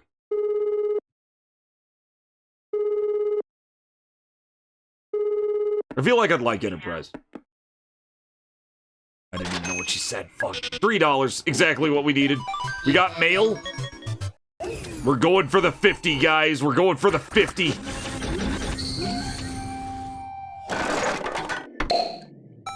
We got a car! A new car! Fuck. We got a new car, guys. Let's look at our new fucking car. Carmaker Enma's newest family car model comes fully equipped with a luxurious interior. Excellent. Think of the environment. Are you eating mushrooms? Mushroom Crossing is a huge warning to today's automobile-centric society, isn't it? It's a big commentary. I win again. I went to Nakano again yesterday. There's this girl there who only uses 1 through 4 for her cell number. She's basically asking you to call her. He's getting that. He's getting those private numbers. All right, there it is. There it is. Work time fun. We got a brand new car, guys.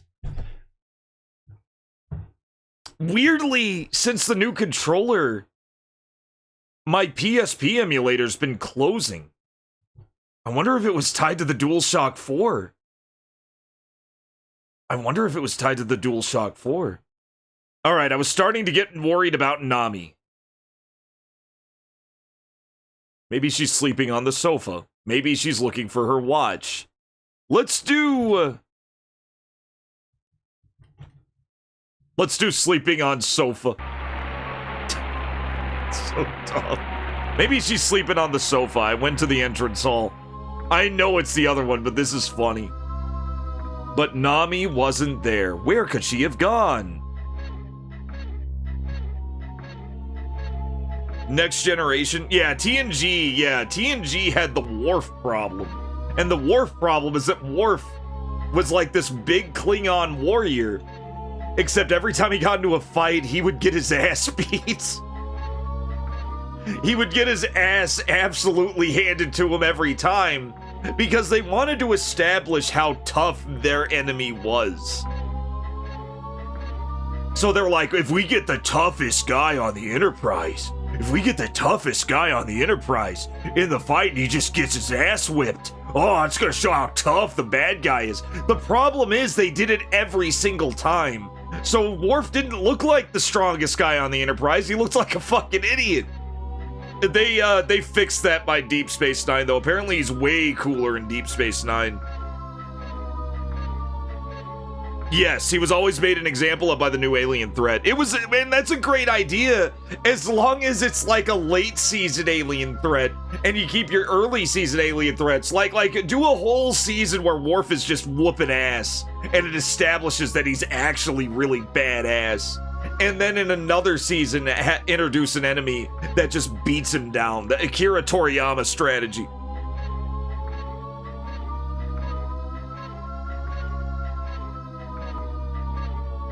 Yeah, he looks tough whenever he gets to fight other Klingons. That's true. Worf's biggest opponent through TNG was Doors.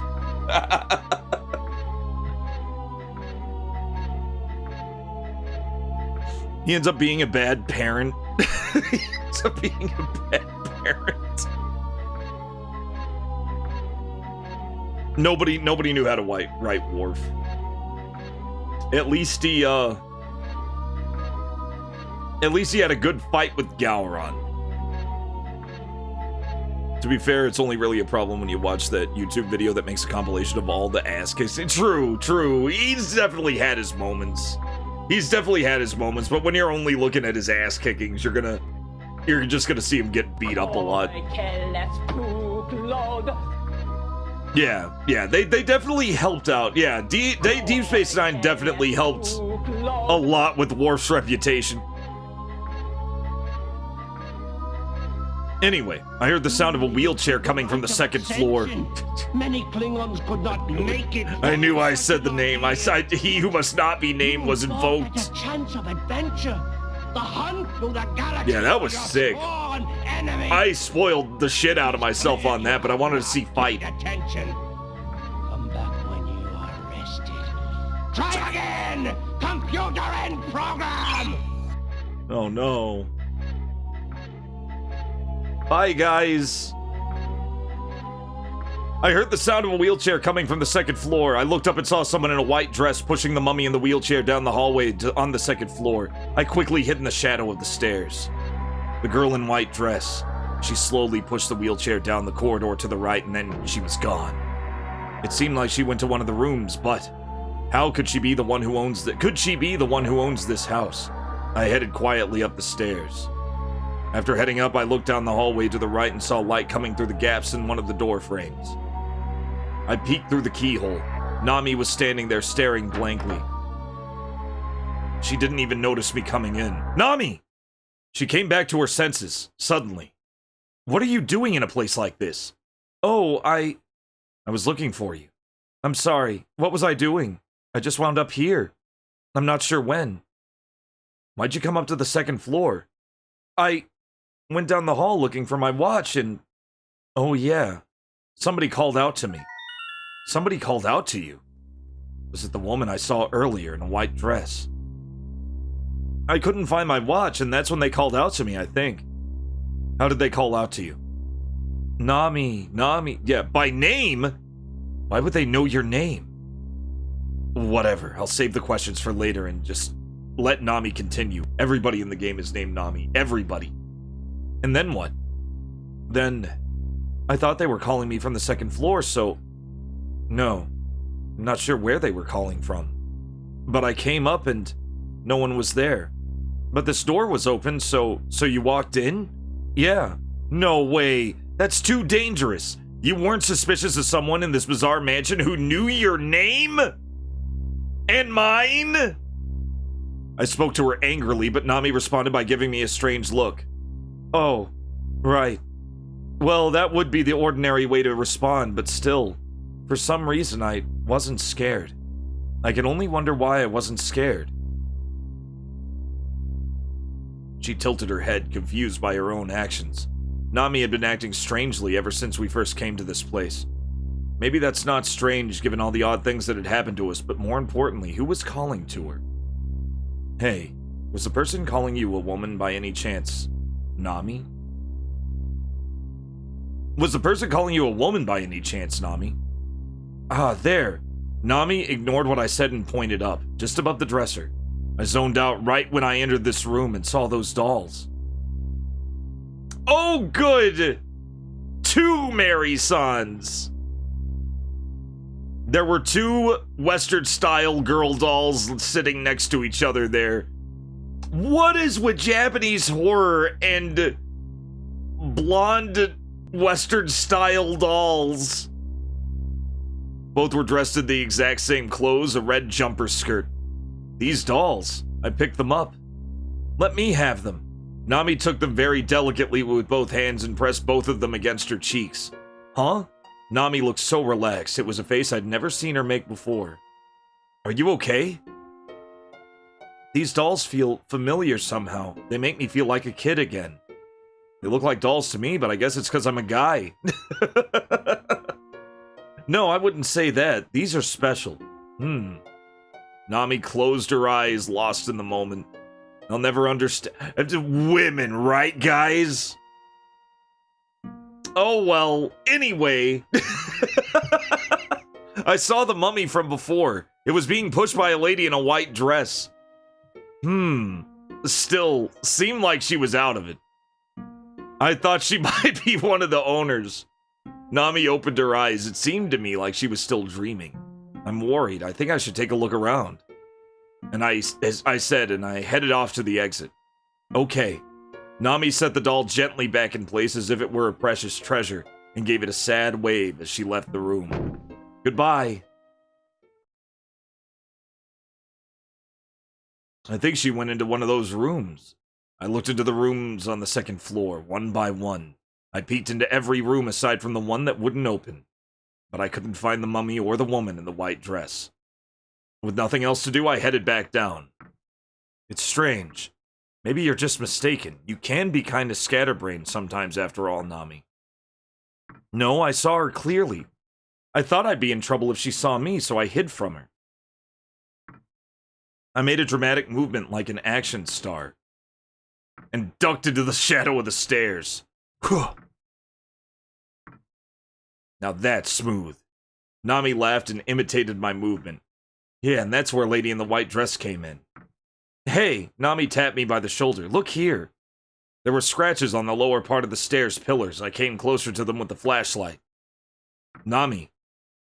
It had been carved right there, and right underneath it the name Naomi. Naomi was also carved. That wasn't all. Next to each name carved onto the pillar, Nami and Naomi, lines had been carved. What could this be? Comparing heights, Nami responded coldly. Oh yeah, I see what you mean. That would explain why the names were carved in a place like this. So there were 2 girls here, Nami and Naomi. Hey, Nami. What? The lady in the white dress didn't look like me by any chance, did she? Well, I didn't get a clear look at her face. Oh. You're not getting any funny ideas there, are you, Nami? What do you mean funny? No, I don't know. Since you asked if she looked like you. Does it matter? Nami's eyes narrowed slightly. I didn't mean anything by it. The thought just occurred to me. Alright, whatever. Oh, my leg was starting to go numb from squatting down. I stood up. Let's take a little break on the sofa! I love the big exclamation point. Let's hurry up and search through this mansion. Let's take a little break on the sofa. Anything with sofa in the name I'm gonna use. We almost got burned to death. Or Nami almost, yeah, I almost got burned to death. Let's take a little break on the sofa. Okay. I'm beat. I lounged on the sofa, totally relaxed. You're acting like an old man. What if I am? I'm really tired after all. I took a quick look at what was in front of me and saw the huge tapestry set up on the wall over the fireplace. 3 people were standing in a field. They were outstanding in their field, dressed in foreign clothing. The artwork was very stylized, so there was no way to know if the people were male or female, or even how old they were. Still, the image was able to convey that they were just enjoying themselves. My eyes passed over the table in front of me. An image of 3 people playing together was etched there as well. I wonder why there are 3 people. Huh? Did you say something? Oh well. I could hear a piano being played. Who's playing that? It's coming from over there. We headed down the hallway to the left. White after Labor Day. It's awful. You know, that's not even a fashion faux pas. They just said that so your clothes wouldn't get dirty during work. They didn't want you wearing white after Labor Day because you'd start working again. Like, it wasn't even a fashion thing, it was just an advice thing. I don't know how it turned into a fashion thing. I guess people heard that and thought it was like a culture, like not really a culture, but like a luck thing instead of just friendly advice. And we're like, maybe it's unfashionable. I could just see like some New Yorker or something, some New York fashionista. Maybe it's unfashionable. I'm gonna say it's unfashionable to wear white after Labor Day. It's unfashionable. And then that just caught on. But it wasn't. That's not what it was about. Yeah, I know. I don't know what's going on. I think it's my shirt. I think it's my shirt mixing it, like freaking out my, Can you hear that? Probably not. This is a green screen. And I think it's like freaking out over it. I was out of black shirts. I was also out of white shirts. Yeah, it's also the end of summer, and wearing white. White was usually cool clothes. So you would want to wear darker clothes that would just be warmer.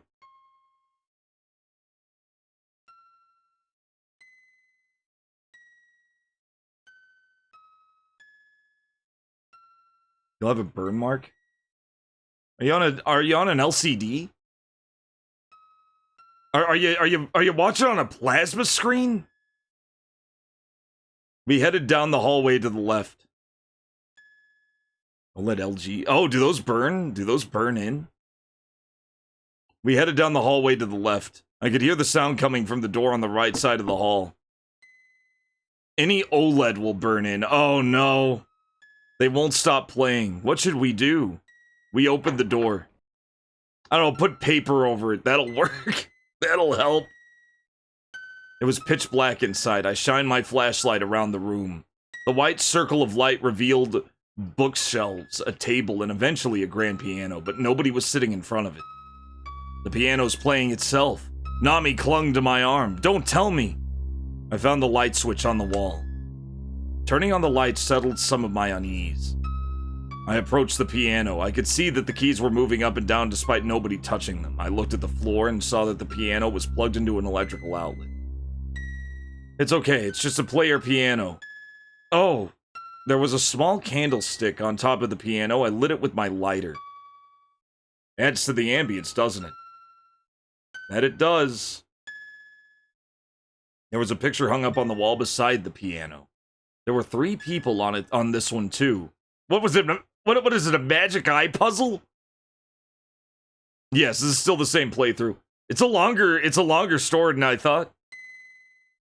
3 people on this one too. It was Mom and 2 little girls playing together. Hey Nami, something caught my attention about that picture. Why are there 3 people there?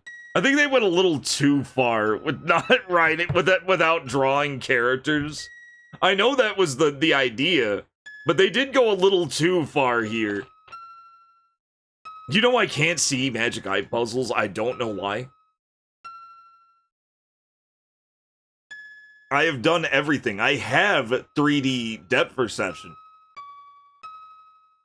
But magic eye puzzles just do not compute with me. They do not work. I have tried many a time. It just doesn't work. Nami's gaze was fixated on the picture. She looked pale somehow, and I could see beads of sweat on her forehead. Are you not feeling good there, Nami? I touched Nami's shoulder, and she muttered under her breath. It can't be. It can't. Whoa! Suddenly the wind blew, pushing the curtains into the lit candles, setting them on fire. After getting set on fire, the curtain had wrapped around Nami's face. Get back! I pulled Nami by the hand. She stumbled away from the piano. I'm noticing a big burn theme. You know, there's the hot water and now this and all the burn ointments. The fire was spreading more and more over more and more of the curtain, setting it ablaze, and the flames reached all the way up to the ceiling. This is bad. We gotta put it out. I looked around in a panic but couldn't find anything that would be able to extinguish the fire. My mind raced as I tried to remember which room in the mansion had water. I know the entrance. I know the bathroom. I know the kitchen. It's obviously the bathroom. Obviously the bathroom. We could do the kitchen. We could do the entrance. I am that guy. Except I would have given up. I wouldn't have spent the whole day. But yeah, I'm that guy, Fragile Frame. They just don't work for me. That's it. There was water in the bathroom. If I could draw the water from there, I might be able to put out the fire. Nami, keep as far away from the fire as you can. I ran off to the bathroom. But when I got there, I could only stand there scratching my head. I don't have a hose to attach to the faucet. The fire would spread if I spent too much time looking around. My mind raced as I tried to think of any other places where I might find water. I know! The kitchen! I guess the kitchen. A lot of homes have a fire extinguisher set in the kitchen. I raced down the hallway and opened the door to the dining room. I kicked the chairs out of the way, went around the counter, looking down into the kitchen. There we go. I grabbed an extinguisher and hustled back to the piano room. Oh, well, now it's too late. Now it's too late.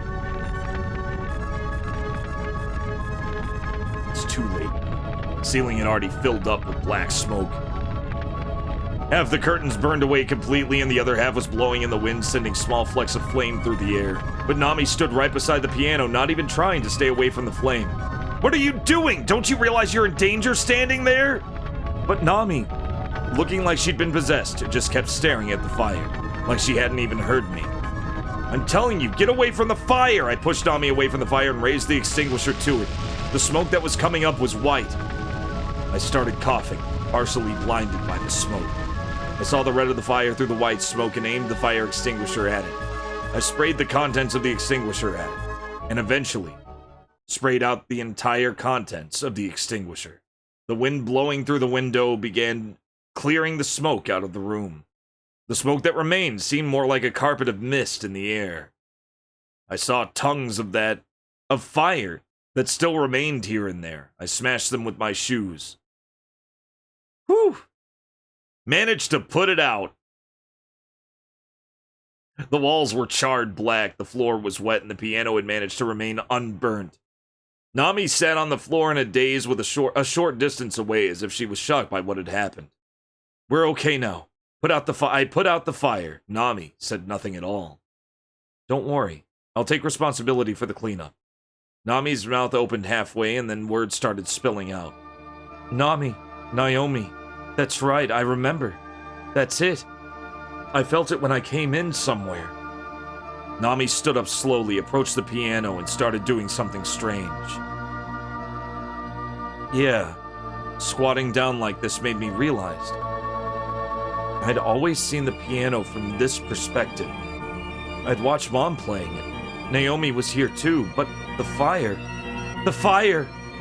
Nami's face twisted up and she screamed, Nami! I raised my voice at her, and she was startled, looking at me as if she had remembered that I was there. Nami, what's gotten into you? Nami, I grew up in this house. I used to live here. Huh? I knew it. I remembered from the fire just now. This was my childhood home. No way. You never told me about this place before. Why would you keep it a secret? I didn't. I only just remembered it now. I had forgotten everything, all that happened when I was little. It's weird. No one ever told me about it, but I know now. I remember it all. You can't be serious. I stood there in silence, totally shocked. Then that mummy's gotta be... Nami stood up and dashed straight for the door. Nami, where are you going? I followed after her, grabbing hold of her just before she went through the door. Let go of me! Let me go! I'm not letting you go. The mummy is one of my relatives. It's Mom! Or maybe my sister. Calm down. I'm telling you, calm down. That's my mom! Nami struggled to break free from my grasp. But I kept holding on tight, and Nami eventually stopped fighting. Are you calmed down? Nami looked like the blood had gone from her face, and her eyes weren't focusing on anything. What could have happened while I was gone? What happened to my mom and sister? What happened, Nami? She looked at me straight in the eyes. She was deep in thought. Come on, I have to find that mummy. If I don't find it, then I...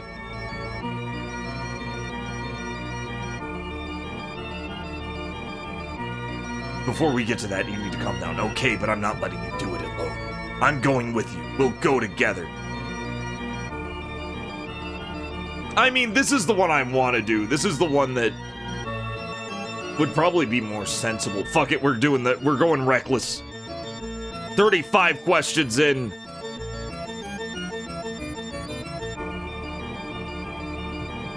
Okay, but I'm not letting you do it alone. I'm going with you, and we'll go together.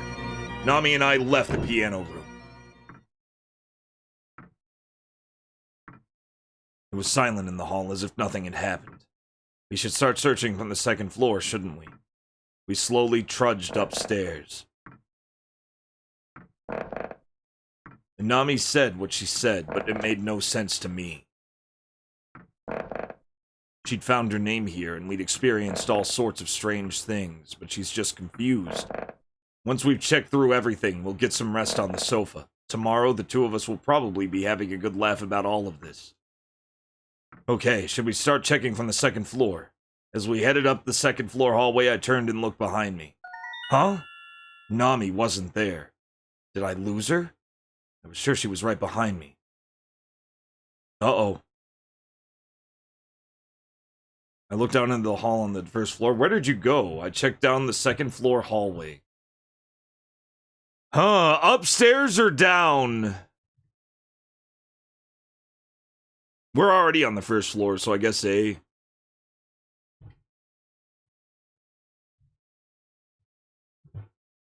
I looked down into the hall on the first floor. When I turned around to face the sudden sound I heard a wheelchair with no one in it racing toward me at high speed. Whoa! I had dodged the wheelchair by the skin of my teeth.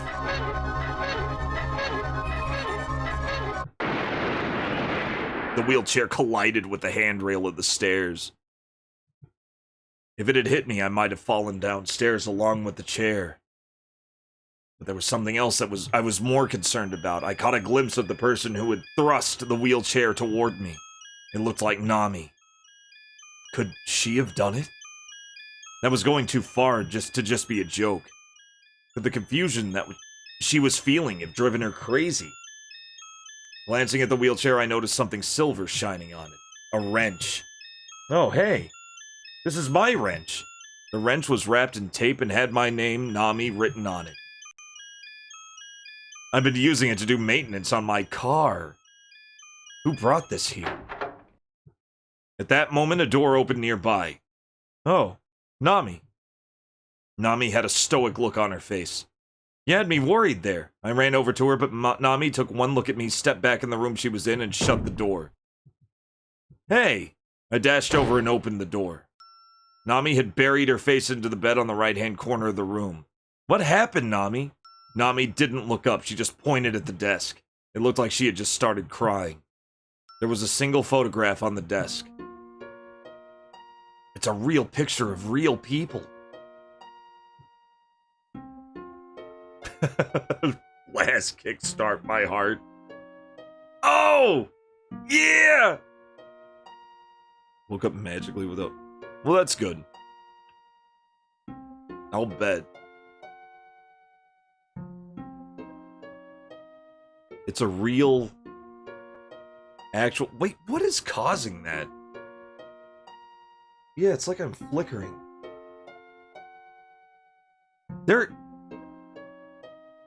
What is doing that?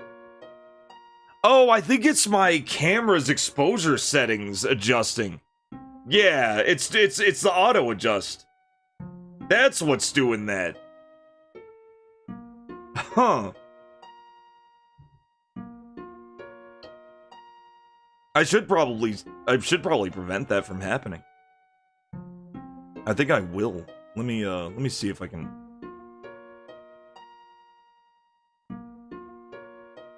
Let's see here. Okay, this could definitely control the camera.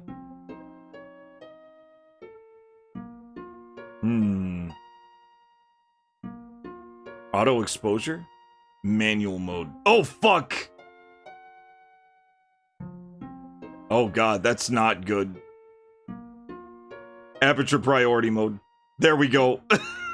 We'll leave it alone. We'll leave it alone. We'll leave it alone. We can glitch out a little. The shirt is like too much for the aperture control. Yeah, that's exactly what it is. Yeah, that's hilarious. I was wondering what was going on there. There was a single photograph on the desk. It was an old photograph with a sepia color tone. It's alright, I always had a little bit of glitchiness in mind with my whole stream setup. The shirt is far too... Yeah, red shirts are way too powerful for stream. There was a single photograph on the desk, an old photograph with a sepia color tone. In the photo were two girls, around 3 years old, standing next to each other, wearing the same white blouse. Not only were they wearing matching clothes, they looked perfectly alike. I'm guessing they were identical twins, conceived from a single egg. Pure, like, true identical twins. When I saw the photo, I immediately understand what Nami was thinking, but I asked her anyway. So what's the big deal? That photo. She looks like me, doesn't she? I could hear Nami's voice coming from under the bedsheet. Sounded like she was crying. How so? I don't see the resemblance. Just take a closer look. Why? There's no way either of these kids turned into a girl as beautiful as you. Stop it. That's enough. Enough of what? Oh, is my chat being wonky again? My chat, I just noticed my fucking chat thing was goofing on me. Fucking Twitch. Twitch is so fucked up. Look at this. Look at this. I'm gonna shout out. Tell me what you see when I shout out Midnight Monopoly here. What is it? Does it say in the chat? Join us in following Midnight Monopoly right now? Or does it say something else? Tell me what it says, chat. I want to see if I have the same thing. New introduction, colon. Yeah. Oh, you're actually seeing the shout-out? You're actually seeing the shout-out, Sugars? It might be an extension hiccup. Yeah, for me it says... Here, I'll show you what it looks like for me. Tell me if it looks like this for you guys. Let me see if I can, Let me see if I can put this in...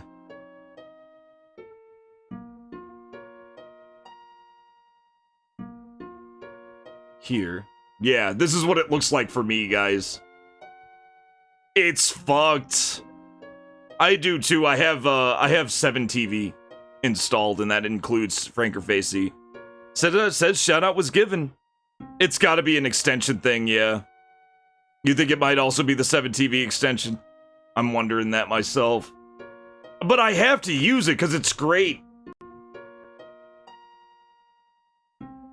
Take a closer look then. Why? There's no way either of these girls turned into someone as beautiful as you, Nami. Stop it. That's enough. Enough of what? Look at the name tags on their chests. Name tags. The girls in the photo did have name tags pinned to their chest. One was Nami, the other Naomi. Oh, that makes sense. Yeah, I use Better TTV. Better TTV actually has a Twitch app, and you can just download it onto your phone, and it's just better. It's better. The 2 girls in the photos did have name tags. So what? It's just a coincidence. When I hesitated to say more, Nami looked up at me. The second our eyes met, she covered her face with her hands and jumped straight out of the room. Yeah, it's too bad. It's terrible. I tried to look up the default Twitch ad, but it's so bad. Have a good lurk, Luke. It was all too much. I was dumbfounded. Was everything Nami said true? Did she... Pardon me. Did she really live here with her sister? Then that wasn't Nami, but Naomi? If they were identical twins, then it wouldn't be out of the question. But why? Why would Nami's sisters mess with my car and attack me? What did I ever do to her? Now that I think about it, I remembered what happened in the shower. Maybe that was Naomi too. I don't know why she would have a grudge against me, but one thing was clear. She was trying to hurt us. I started to get worried about Nami. Nami? When I went out to the hallway, the door further ahead closed. So you can push the X button to go up? It's gonna be the triangle button on this. But the X button on a Super Nintendo will let you go up and reread earlier stuff.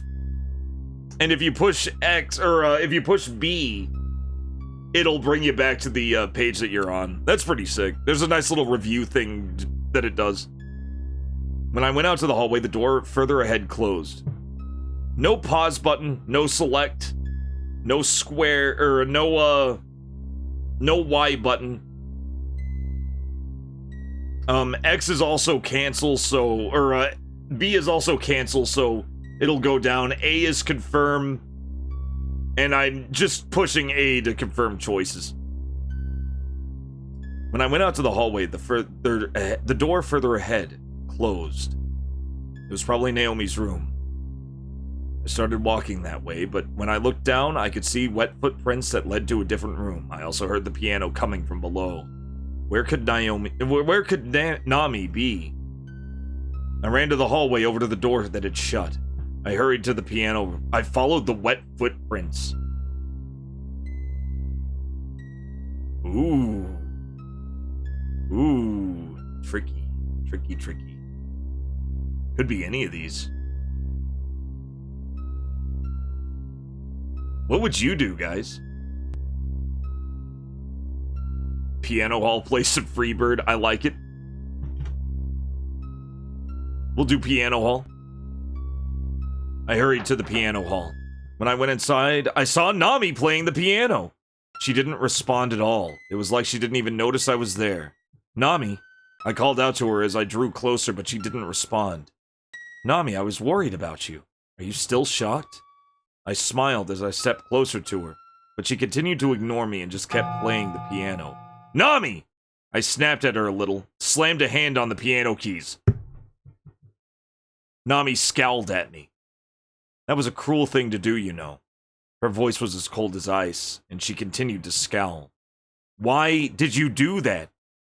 Well, Nami, caught off guard by your question, I was at a total loss for words. Move your hand. Okay. I moved my hand away from the piano keys and Nami resumed playing. Nami, her voice seemed kind again. Yeah? I'm sorry, okay? About what? I'm going to have to break up with you. Oh, no! What the hell for? I'm going to stay here. We're going to live here, the three of us. My mom, my sister, and me. But from now on, it's my turn to play the piano. My mom will be... I know, what a shocker. What a shocker. We were so nice to her the whole time. I don't know what possibly I could have done to make her love me more. I even scared her at the scare. Who doesn't want to be scared listening to a scary story? She's one of those people that'll, like, buy the no scare pass at the scary theme parks. After all we did for her. My mom, my sister, and me, but from now on, it's my turn to play the piano. My mom will be the one who will listen. I couldn't believe what I was hearing. Couldn't believe it. It's your turn? Nami, you haven't gone crazy, have you? Do you even realize what you're saying? I do. So your plan is what? You're just gonna stick around here from now on? Of course. That's why I came here, after all. Almost let her cook in the shower. We did save her from the shower. We didn't try to peek at her. We did not try to peek. I asked. I asked permission to join her in the shower. I didn't look in there. I just said, mind if I join you? And just kind of rolled the dice. I rolled the dice. I did not peek in the shower. I fired my shot. I fired my shot like a proper gentleman. That's why you came here? We came here by accident, didn't we? Then I'll rephrase it. That's why I was drawn here. A smile crept onto Nami's face. Her fingers danced playfully over the keys. I was simply confused by it all. Did you meet up with Naomi, Nami? Huh? My sister. I met her a short while ago. Oh, she's the one talking. God, the names. Oh, from fucking Salad Dongs. Damn it. Damn it, Salad. Did you meet up with Naomi, Nami? Huh? My sister. I met her a short while ago. She told me everything. We really are twins, and I used to live here with her, the four of us. Me, her, Mom, Dad. But when I was little, Dad died in a fire that I had started. My sister was badly burned in the fire, and Mom was so shocked that she'd spend all day lying in bed. Taking care of 2 girls was too much for her, so I was sent away to be raised by another family. Still, I made it back here after all these years. Yeah. Now the 3 of us could be a family again. By the look on her face, Nami seemed to be truly happy from the bottom of her heart. I strained to smile at her. But why does that mean we have to break up? Just because you found your family? It doesn't mean... Nami gave a deep chuckle. You'd just be in the way. Huh? I said you'd just be in the way. Nami snapped, glaring up at me. I felt like I'd been pushed off a cliff. You can't be serious. I'm going to see my mom now. Nami stood up and walked to the exit. It stopped raining. So you need to leave this house immediately. You can't hold me accountable for what might happen to you if you refuse. Nami! I shouted at her, but she didn't flinch. When she reached out in front of the door, Nami turned back and looked at me. This is goodbye. And then she shut the door.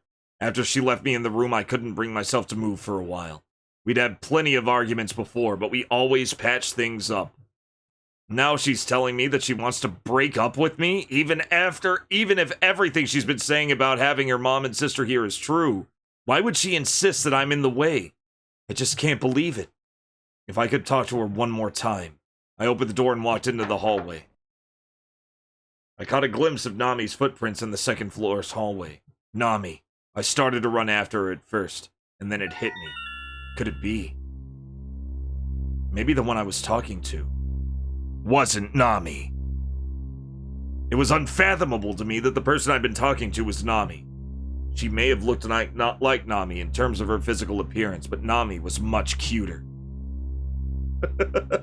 She was so much cuter. This girl was a totally different person. That's gotta be it. Nami would never have broken up with me like that, which means Nami's in trouble. I ran to the staircase. The door on the second floor was open. Wait. The door just closed. The door to the room I couldn't open before. I reached out to the doorknob.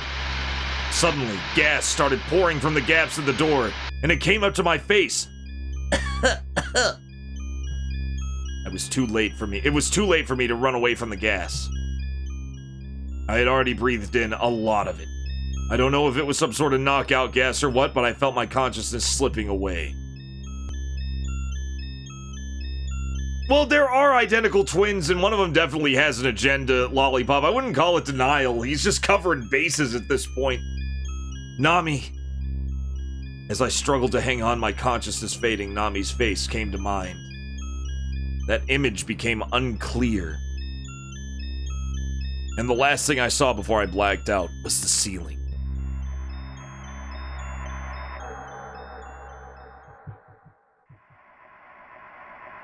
Evil sisters are mean. It was hot, like I'd been walking through the desert. I felt so hot that my body might become liquefied. It was hard to breathe. I couldn't bring myself to stand up, and so I stayed there, fallen on the scorching desert sand, roasting me alive. Ow! I opened my eyes. I could recognize a gas-burning stove operating before me in a haze.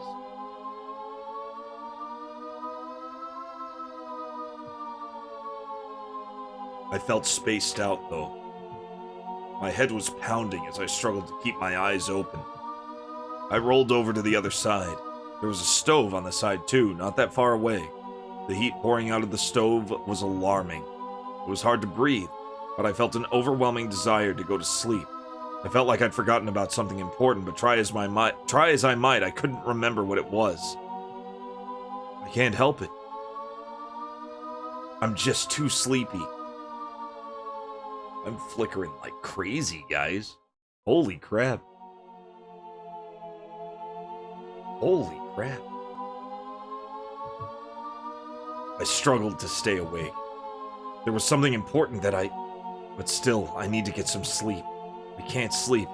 I can't, yet even as the thought crossed my mind, I found that I had fallen into that sweet and dark abyss. Nami! Yeah, light a match. That'll help. It was Nami's voice. My body shot up as if by reflex. Looking around, I saw that I was in what appeared to be a small, dark warehouse, with the red glow of stoves surrounding me. The air was thin and my mind was in a haze. I looked around for the exit and saw a door several meters away. Cloth had been shoved into the gaps in the frame of the door. This is bad. I won't be able to breathe in here much longer.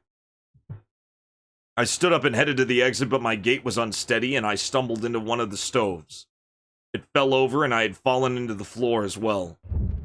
The flames were burning hot in the stove. If only the door would open. It's a wooden door. Maybe I could ram it open or something. But even though I tried to stand up, I just didn't have the strength. I couldn't reach the door. I started to feel like I was in a daze. Was I going to die here? Nami? Nami's face drifted into my mind. I'm sorry. I can't do it. I can't move. Was Nami's face going to be the last thing I'd see before I died? The tennis court. The car ride. We were talking about hypercum. We were talking about hypercums, weren't we? That's right. Nami responded sadly. I shouldn't have told you a story like that. Black smoke started pumping out of the stove. Nami's face started to spin around and around. It was only a matter of time before I became unable to breathe. I guess this is where we part ways, isn't it? Now I'll be able to live with my family, just the three of us. Nami's voice echoed coldly. Oh shit, no! You're not Nami! Nami would never say that. That voice is Naomi's. It has to be Naomi's. Just like the brother who got cut down. This can't be. If Nami just wanted to live together as a family, you wouldn't have to kill me, right? This was about getting revenge. What kind of revenge could you get out of this? Nami really loved me. The fire from the stove had started to spread to the piles of wood nearby. It was so hot I could barely breathe. Nami! Are you really gonna leave? Tears rolled down my cheeks. Goodbye. I closed my eyes.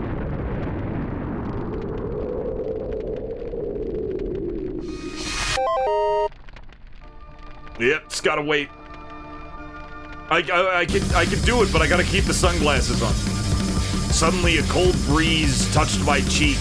The cold, fresh air rushed in and my consciousness returned. I looked over and saw the door had flung open. Look, you can actually see like a tiny me reflected in my glasses. Can you see me reflected in the glasses? Suddenly, a cold breeze touched my cheek. The cold, fresh air rushed in, and my consciousness returned. I looked over and saw the door had flung open. I pushed myself up with my arms. I was able to stand up. to stand up. With that, I headed right out. Outside the room, there was a stone staircase. It looked like I'd been trapped in the basement. I breathed in deeply and felt my strength return. Nami, I'm coming for you now. I trudged up the staircase. Dictionaries! When I passed through the wooden sliding door there, I stepped into the study. The other side of the sliding door was lined with books. What a place to hide a basement. I could hear laughter somewhere far away. Nami's laughter. I left the study. Are you done eating, Mom? I peeked through the keyhole into the dining room and saw 3 people seated at the dinner table. In the middle, sitting in a wheelchair, was the mummy. On both sides, wearing the same white dress, sat 2 young women with the exact same face. How about some wine, then? Shall I pour you a glass? One of the women poured a glass of wine for the mummy. They looked the same, but I knew who was who right away. The girl who was slumped in her chair unconscious was Nami. The girl with the big smile on her face was Naomi. Nami. Naomi looked over at me, surprised. Where were you? I've been looking everywhere for you. Give Nami back. Huh? Give her back to me. What are you talking about? You're not making any sense. You've got Nami tied up there. I'm telling you to give her back. I'm Nami, though. No, that's Nami. I pointed at Nami, who'd been tied up. Nami. Naomi came over to me, took my hand, and placed it over Nami, who was tied up. I'm Nami, and this is Naomi, my sister. Bullshit! I'm not lying. Yes, you are. I'm not. You are! I shouted as loud as I could. You don't believe me, Nami? Just because I gotta get rid of this shirt sucks ass. I'll be right back. No, it's like really uncomfortable. It feels like I'm wearing it backwards. It's shit. I'll be right back.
God, that feels better. That feels way better.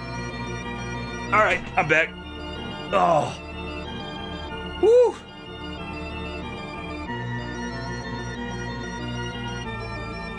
I'll use it as a prop. Uncomfortable. It was very uncomfortable the whole time. Like, the shirt itself, like, the collar was, like, choking me. It was weird. I haven't worn that in a long time. You don't believe me, Nami, just because the two of us look alike? That's not it. Even if you're identical twins, I can tell you're not Nami. She wouldn't tie up her own sister. She'd never do anything so horrible. I didn't have a choice! Naomi looked at me as if she expected me to sympathize with her. Even though I knew it wasn't Nami, her face looked exactly the same. I couldn't help but avert my gaze. She'd been living alone for so long. I'm guessing so many years of solitude had driven her crazy. When she saw me, she lunged at me with a knife, and I had to fight her off. I didn't have a choice. You're lying. You're not Nami. Nami, how could you? Nami shouted out at me. Her face racked with... Shouted at me, her face racked with grief. For a moment, I actually believed her. Then what were you doing here right now? I looked over at the mummy. To you, she might look like some old mummy, but she's my mom, and that's my sister. After all the time they spent alone here, what else can I do? Is it really strange of me to do this? Is it? I couldn't say anything back. There was an uncomfortable silence after that, which Naomi decided to break. You still doubt me, don't you? Fine, I can prove it to you. When we were kids, we got separated because of a fire. Naomi has a scar on her forehead from that fire. If you hold her hair up, you'll see it, and you'll know it's her. Are you really gonna listen to this? I reached over to touch Nami's unconscious face. Wait. Naomi picked up a knife on the table and cut the rope that had tied Nami to the chair. The rope fell to the ground. If you check her forehead, Nami, that means you don't trust me. So if you decide to go ahead and check for yourself, and you see that she has a scar, that means our relationship is over. She held the knife up to her own throat! Go ahead and have a look, Nami. If I can't even trust you, then I don't want to live anymore. Whether or not she has a scar, you think she's Nami, don't you? So go ahead then. See if she really has a scar. She had tears welling up in her eyes. I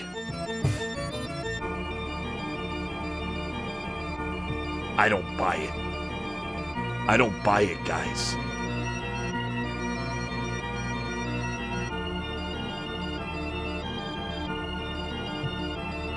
I placed a hand on Nami's head, but my hand was trembling. My throat felt dry as my right hand pushed her bangs slowly up to reveal her forehead. At that moment, Nami's voice echoed in my head. Nami, look out!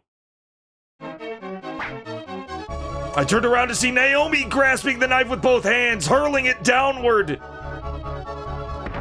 I grabbed Nami. Oh my God! I grabbed Nami to protect her and we tumbled to the floor. Naomi's momentum made her stab the knife into the chair. Not Keanu! Oh no! How many nuggets can I shove in my mouth at once? Oh man.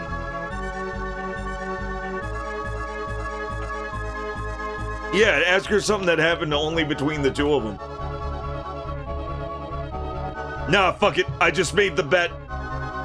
Nami, open your eyes. Wake up, I screamed. Naomi fell on top of me and straddling me like a cowgirl. Hey. She wrapped her hands around my throat. She's a little rough. Nami, wake up! Nami! I shook Naomi's hands off my throat with all my might. Nami's... Did they really have to say straddling me like a cowgirl? Come on. You can't talk like that. This is a family game. I shook Naomi's hands off my throat with all my might. Nami's eyes remained closed. Shit. I thrust Naomi off me, picked up Nami, and rushed to the exit. Wait! Something had just exploded in the hallway. No, Nami opened her eyes. Nami, what? What happened to me? What's going on? I'll explain everything later. We just gotta run. I guess that's technically correct. Just as we left the dining room, the floor in front of the study split open, and flames leapt up from the basement. Then suddenly a cold liquid rained down from the ceiling. When I looked up, I could see that a sprinkler system had been installed, and it had just been activated. Yeah, Cowgirl's gotta be one of them advanced kanji. No! That isn't water, it's gasoline! The entire study, including the walls and ceiling, had erupted in flame. Let's get out of here. We ran to the entrance hall. Unfortunately, the floor before the entrance had also fallen out with flames leaping up. Nami! Get out of the way for a second, Nami! I grabbed the axe that was beside the suit of armor and heaved it into the aquarium. The aquarium actually came into play! Black liquid spilled out, covering the floor. That wasn't water either! Nami, run! I shoved Nami into the direction of the kitchen, where the oil ignited. The resulting flames made a wall between us. It's no good, Nami. You'll have to run down the hallway. I'll run down this one. I'll make it out to the backyard from here. I raced to the door on my end of the entrance hall. I was sure it would lead me out to the terrace. Nami! Nami shouted from the other side. What? If anything happens, never forget about me, okay? Nami ran down the hallway. What did she mean by that? I opened the door. Once I made it to the backyard and turned around, I saw the fire had already reached up to the second floor. The windows had shattered, and I could see the fire behind them. Where's Nami? The door Nami should have come through remained closed, so I ran right over to the back door. When you mix up your sprinkler system with gas instead of water, something wasn't right. She should have come out. Fire poured out of the kitchen windows, too. Don't tell me she succumbed to the smoke. My gaze went from the bathroom window to the back door of the dance hall, then up the concrete steps. Nami burst through the door like she had leaned into it. Nami! I almost collapsed onto the landing as I hugged Nami. Nami, you gotta keep it together. Flames were already starting to reach outside of the mansion. The glass windows started breaking. I tried to shield Nami as we ran to take refuge at the greenhouse. So exciting. There at the greenhouse, Nami was exhausted. I set her in the flowers and kept calling her name. Nami, you're okay. We're safe. Nami slowly opened her eyes. Nami. Oh, I'm so glad. I held Nami in my arms. I looked behind me. The mansion was ablaze under the night sky. Nami stood up and looked at the mansion. Nami? At that moment, the blazing mansion fell with a huge crash. Amidst the flames, I heard a scream. Nami! I think everything's on fire. Nami, could it be? Nami turned back to me slowly, holding up her hair, showing me her forehead.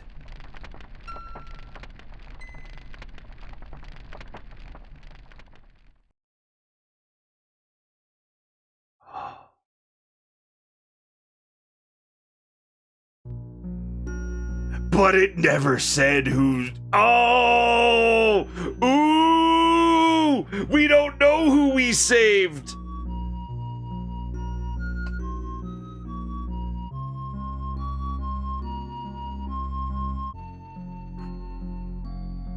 We don't know if we saved Nami or Naomi.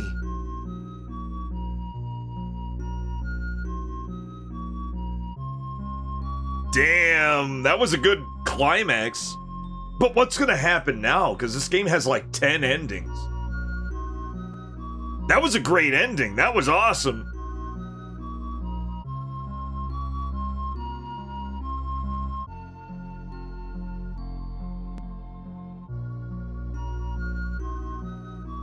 I think so. I think that's possible. That's definitely possible. They're twins. One's as good as the other.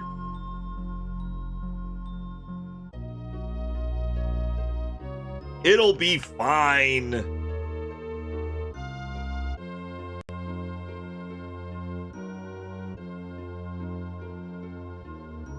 Maybe, Raidabos, maybe. I feel like getting other endings will be a little shorter. Maybe. Yeah, we're going again. We're going again. We're gonna go again. That was just stage 1. Yep, we gotta rename the main character. Maybe. I'm not sure if it'll... I'm not sure. This wouldn't be a huge team, so these credits aren't gonna take 4 hours. Because it could be that it has like some kind of save data system. I'm not sure if it'll have a save data system. Because this was definitely made to be done in like one sitting.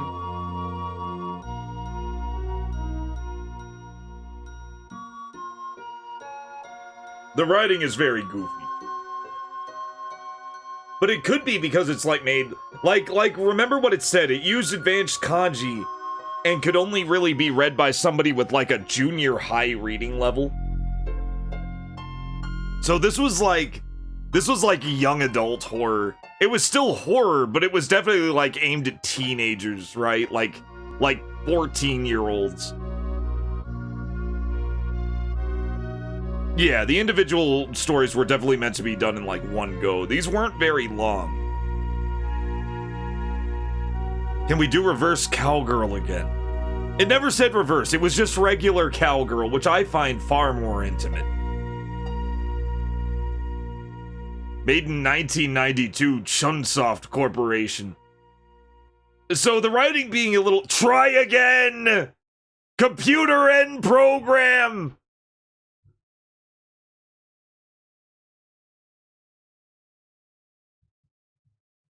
Yeah, this is edgy. Like we would get like way shittier teen horror than this in the States, but Japan was a lot more hardcore with its teen horror.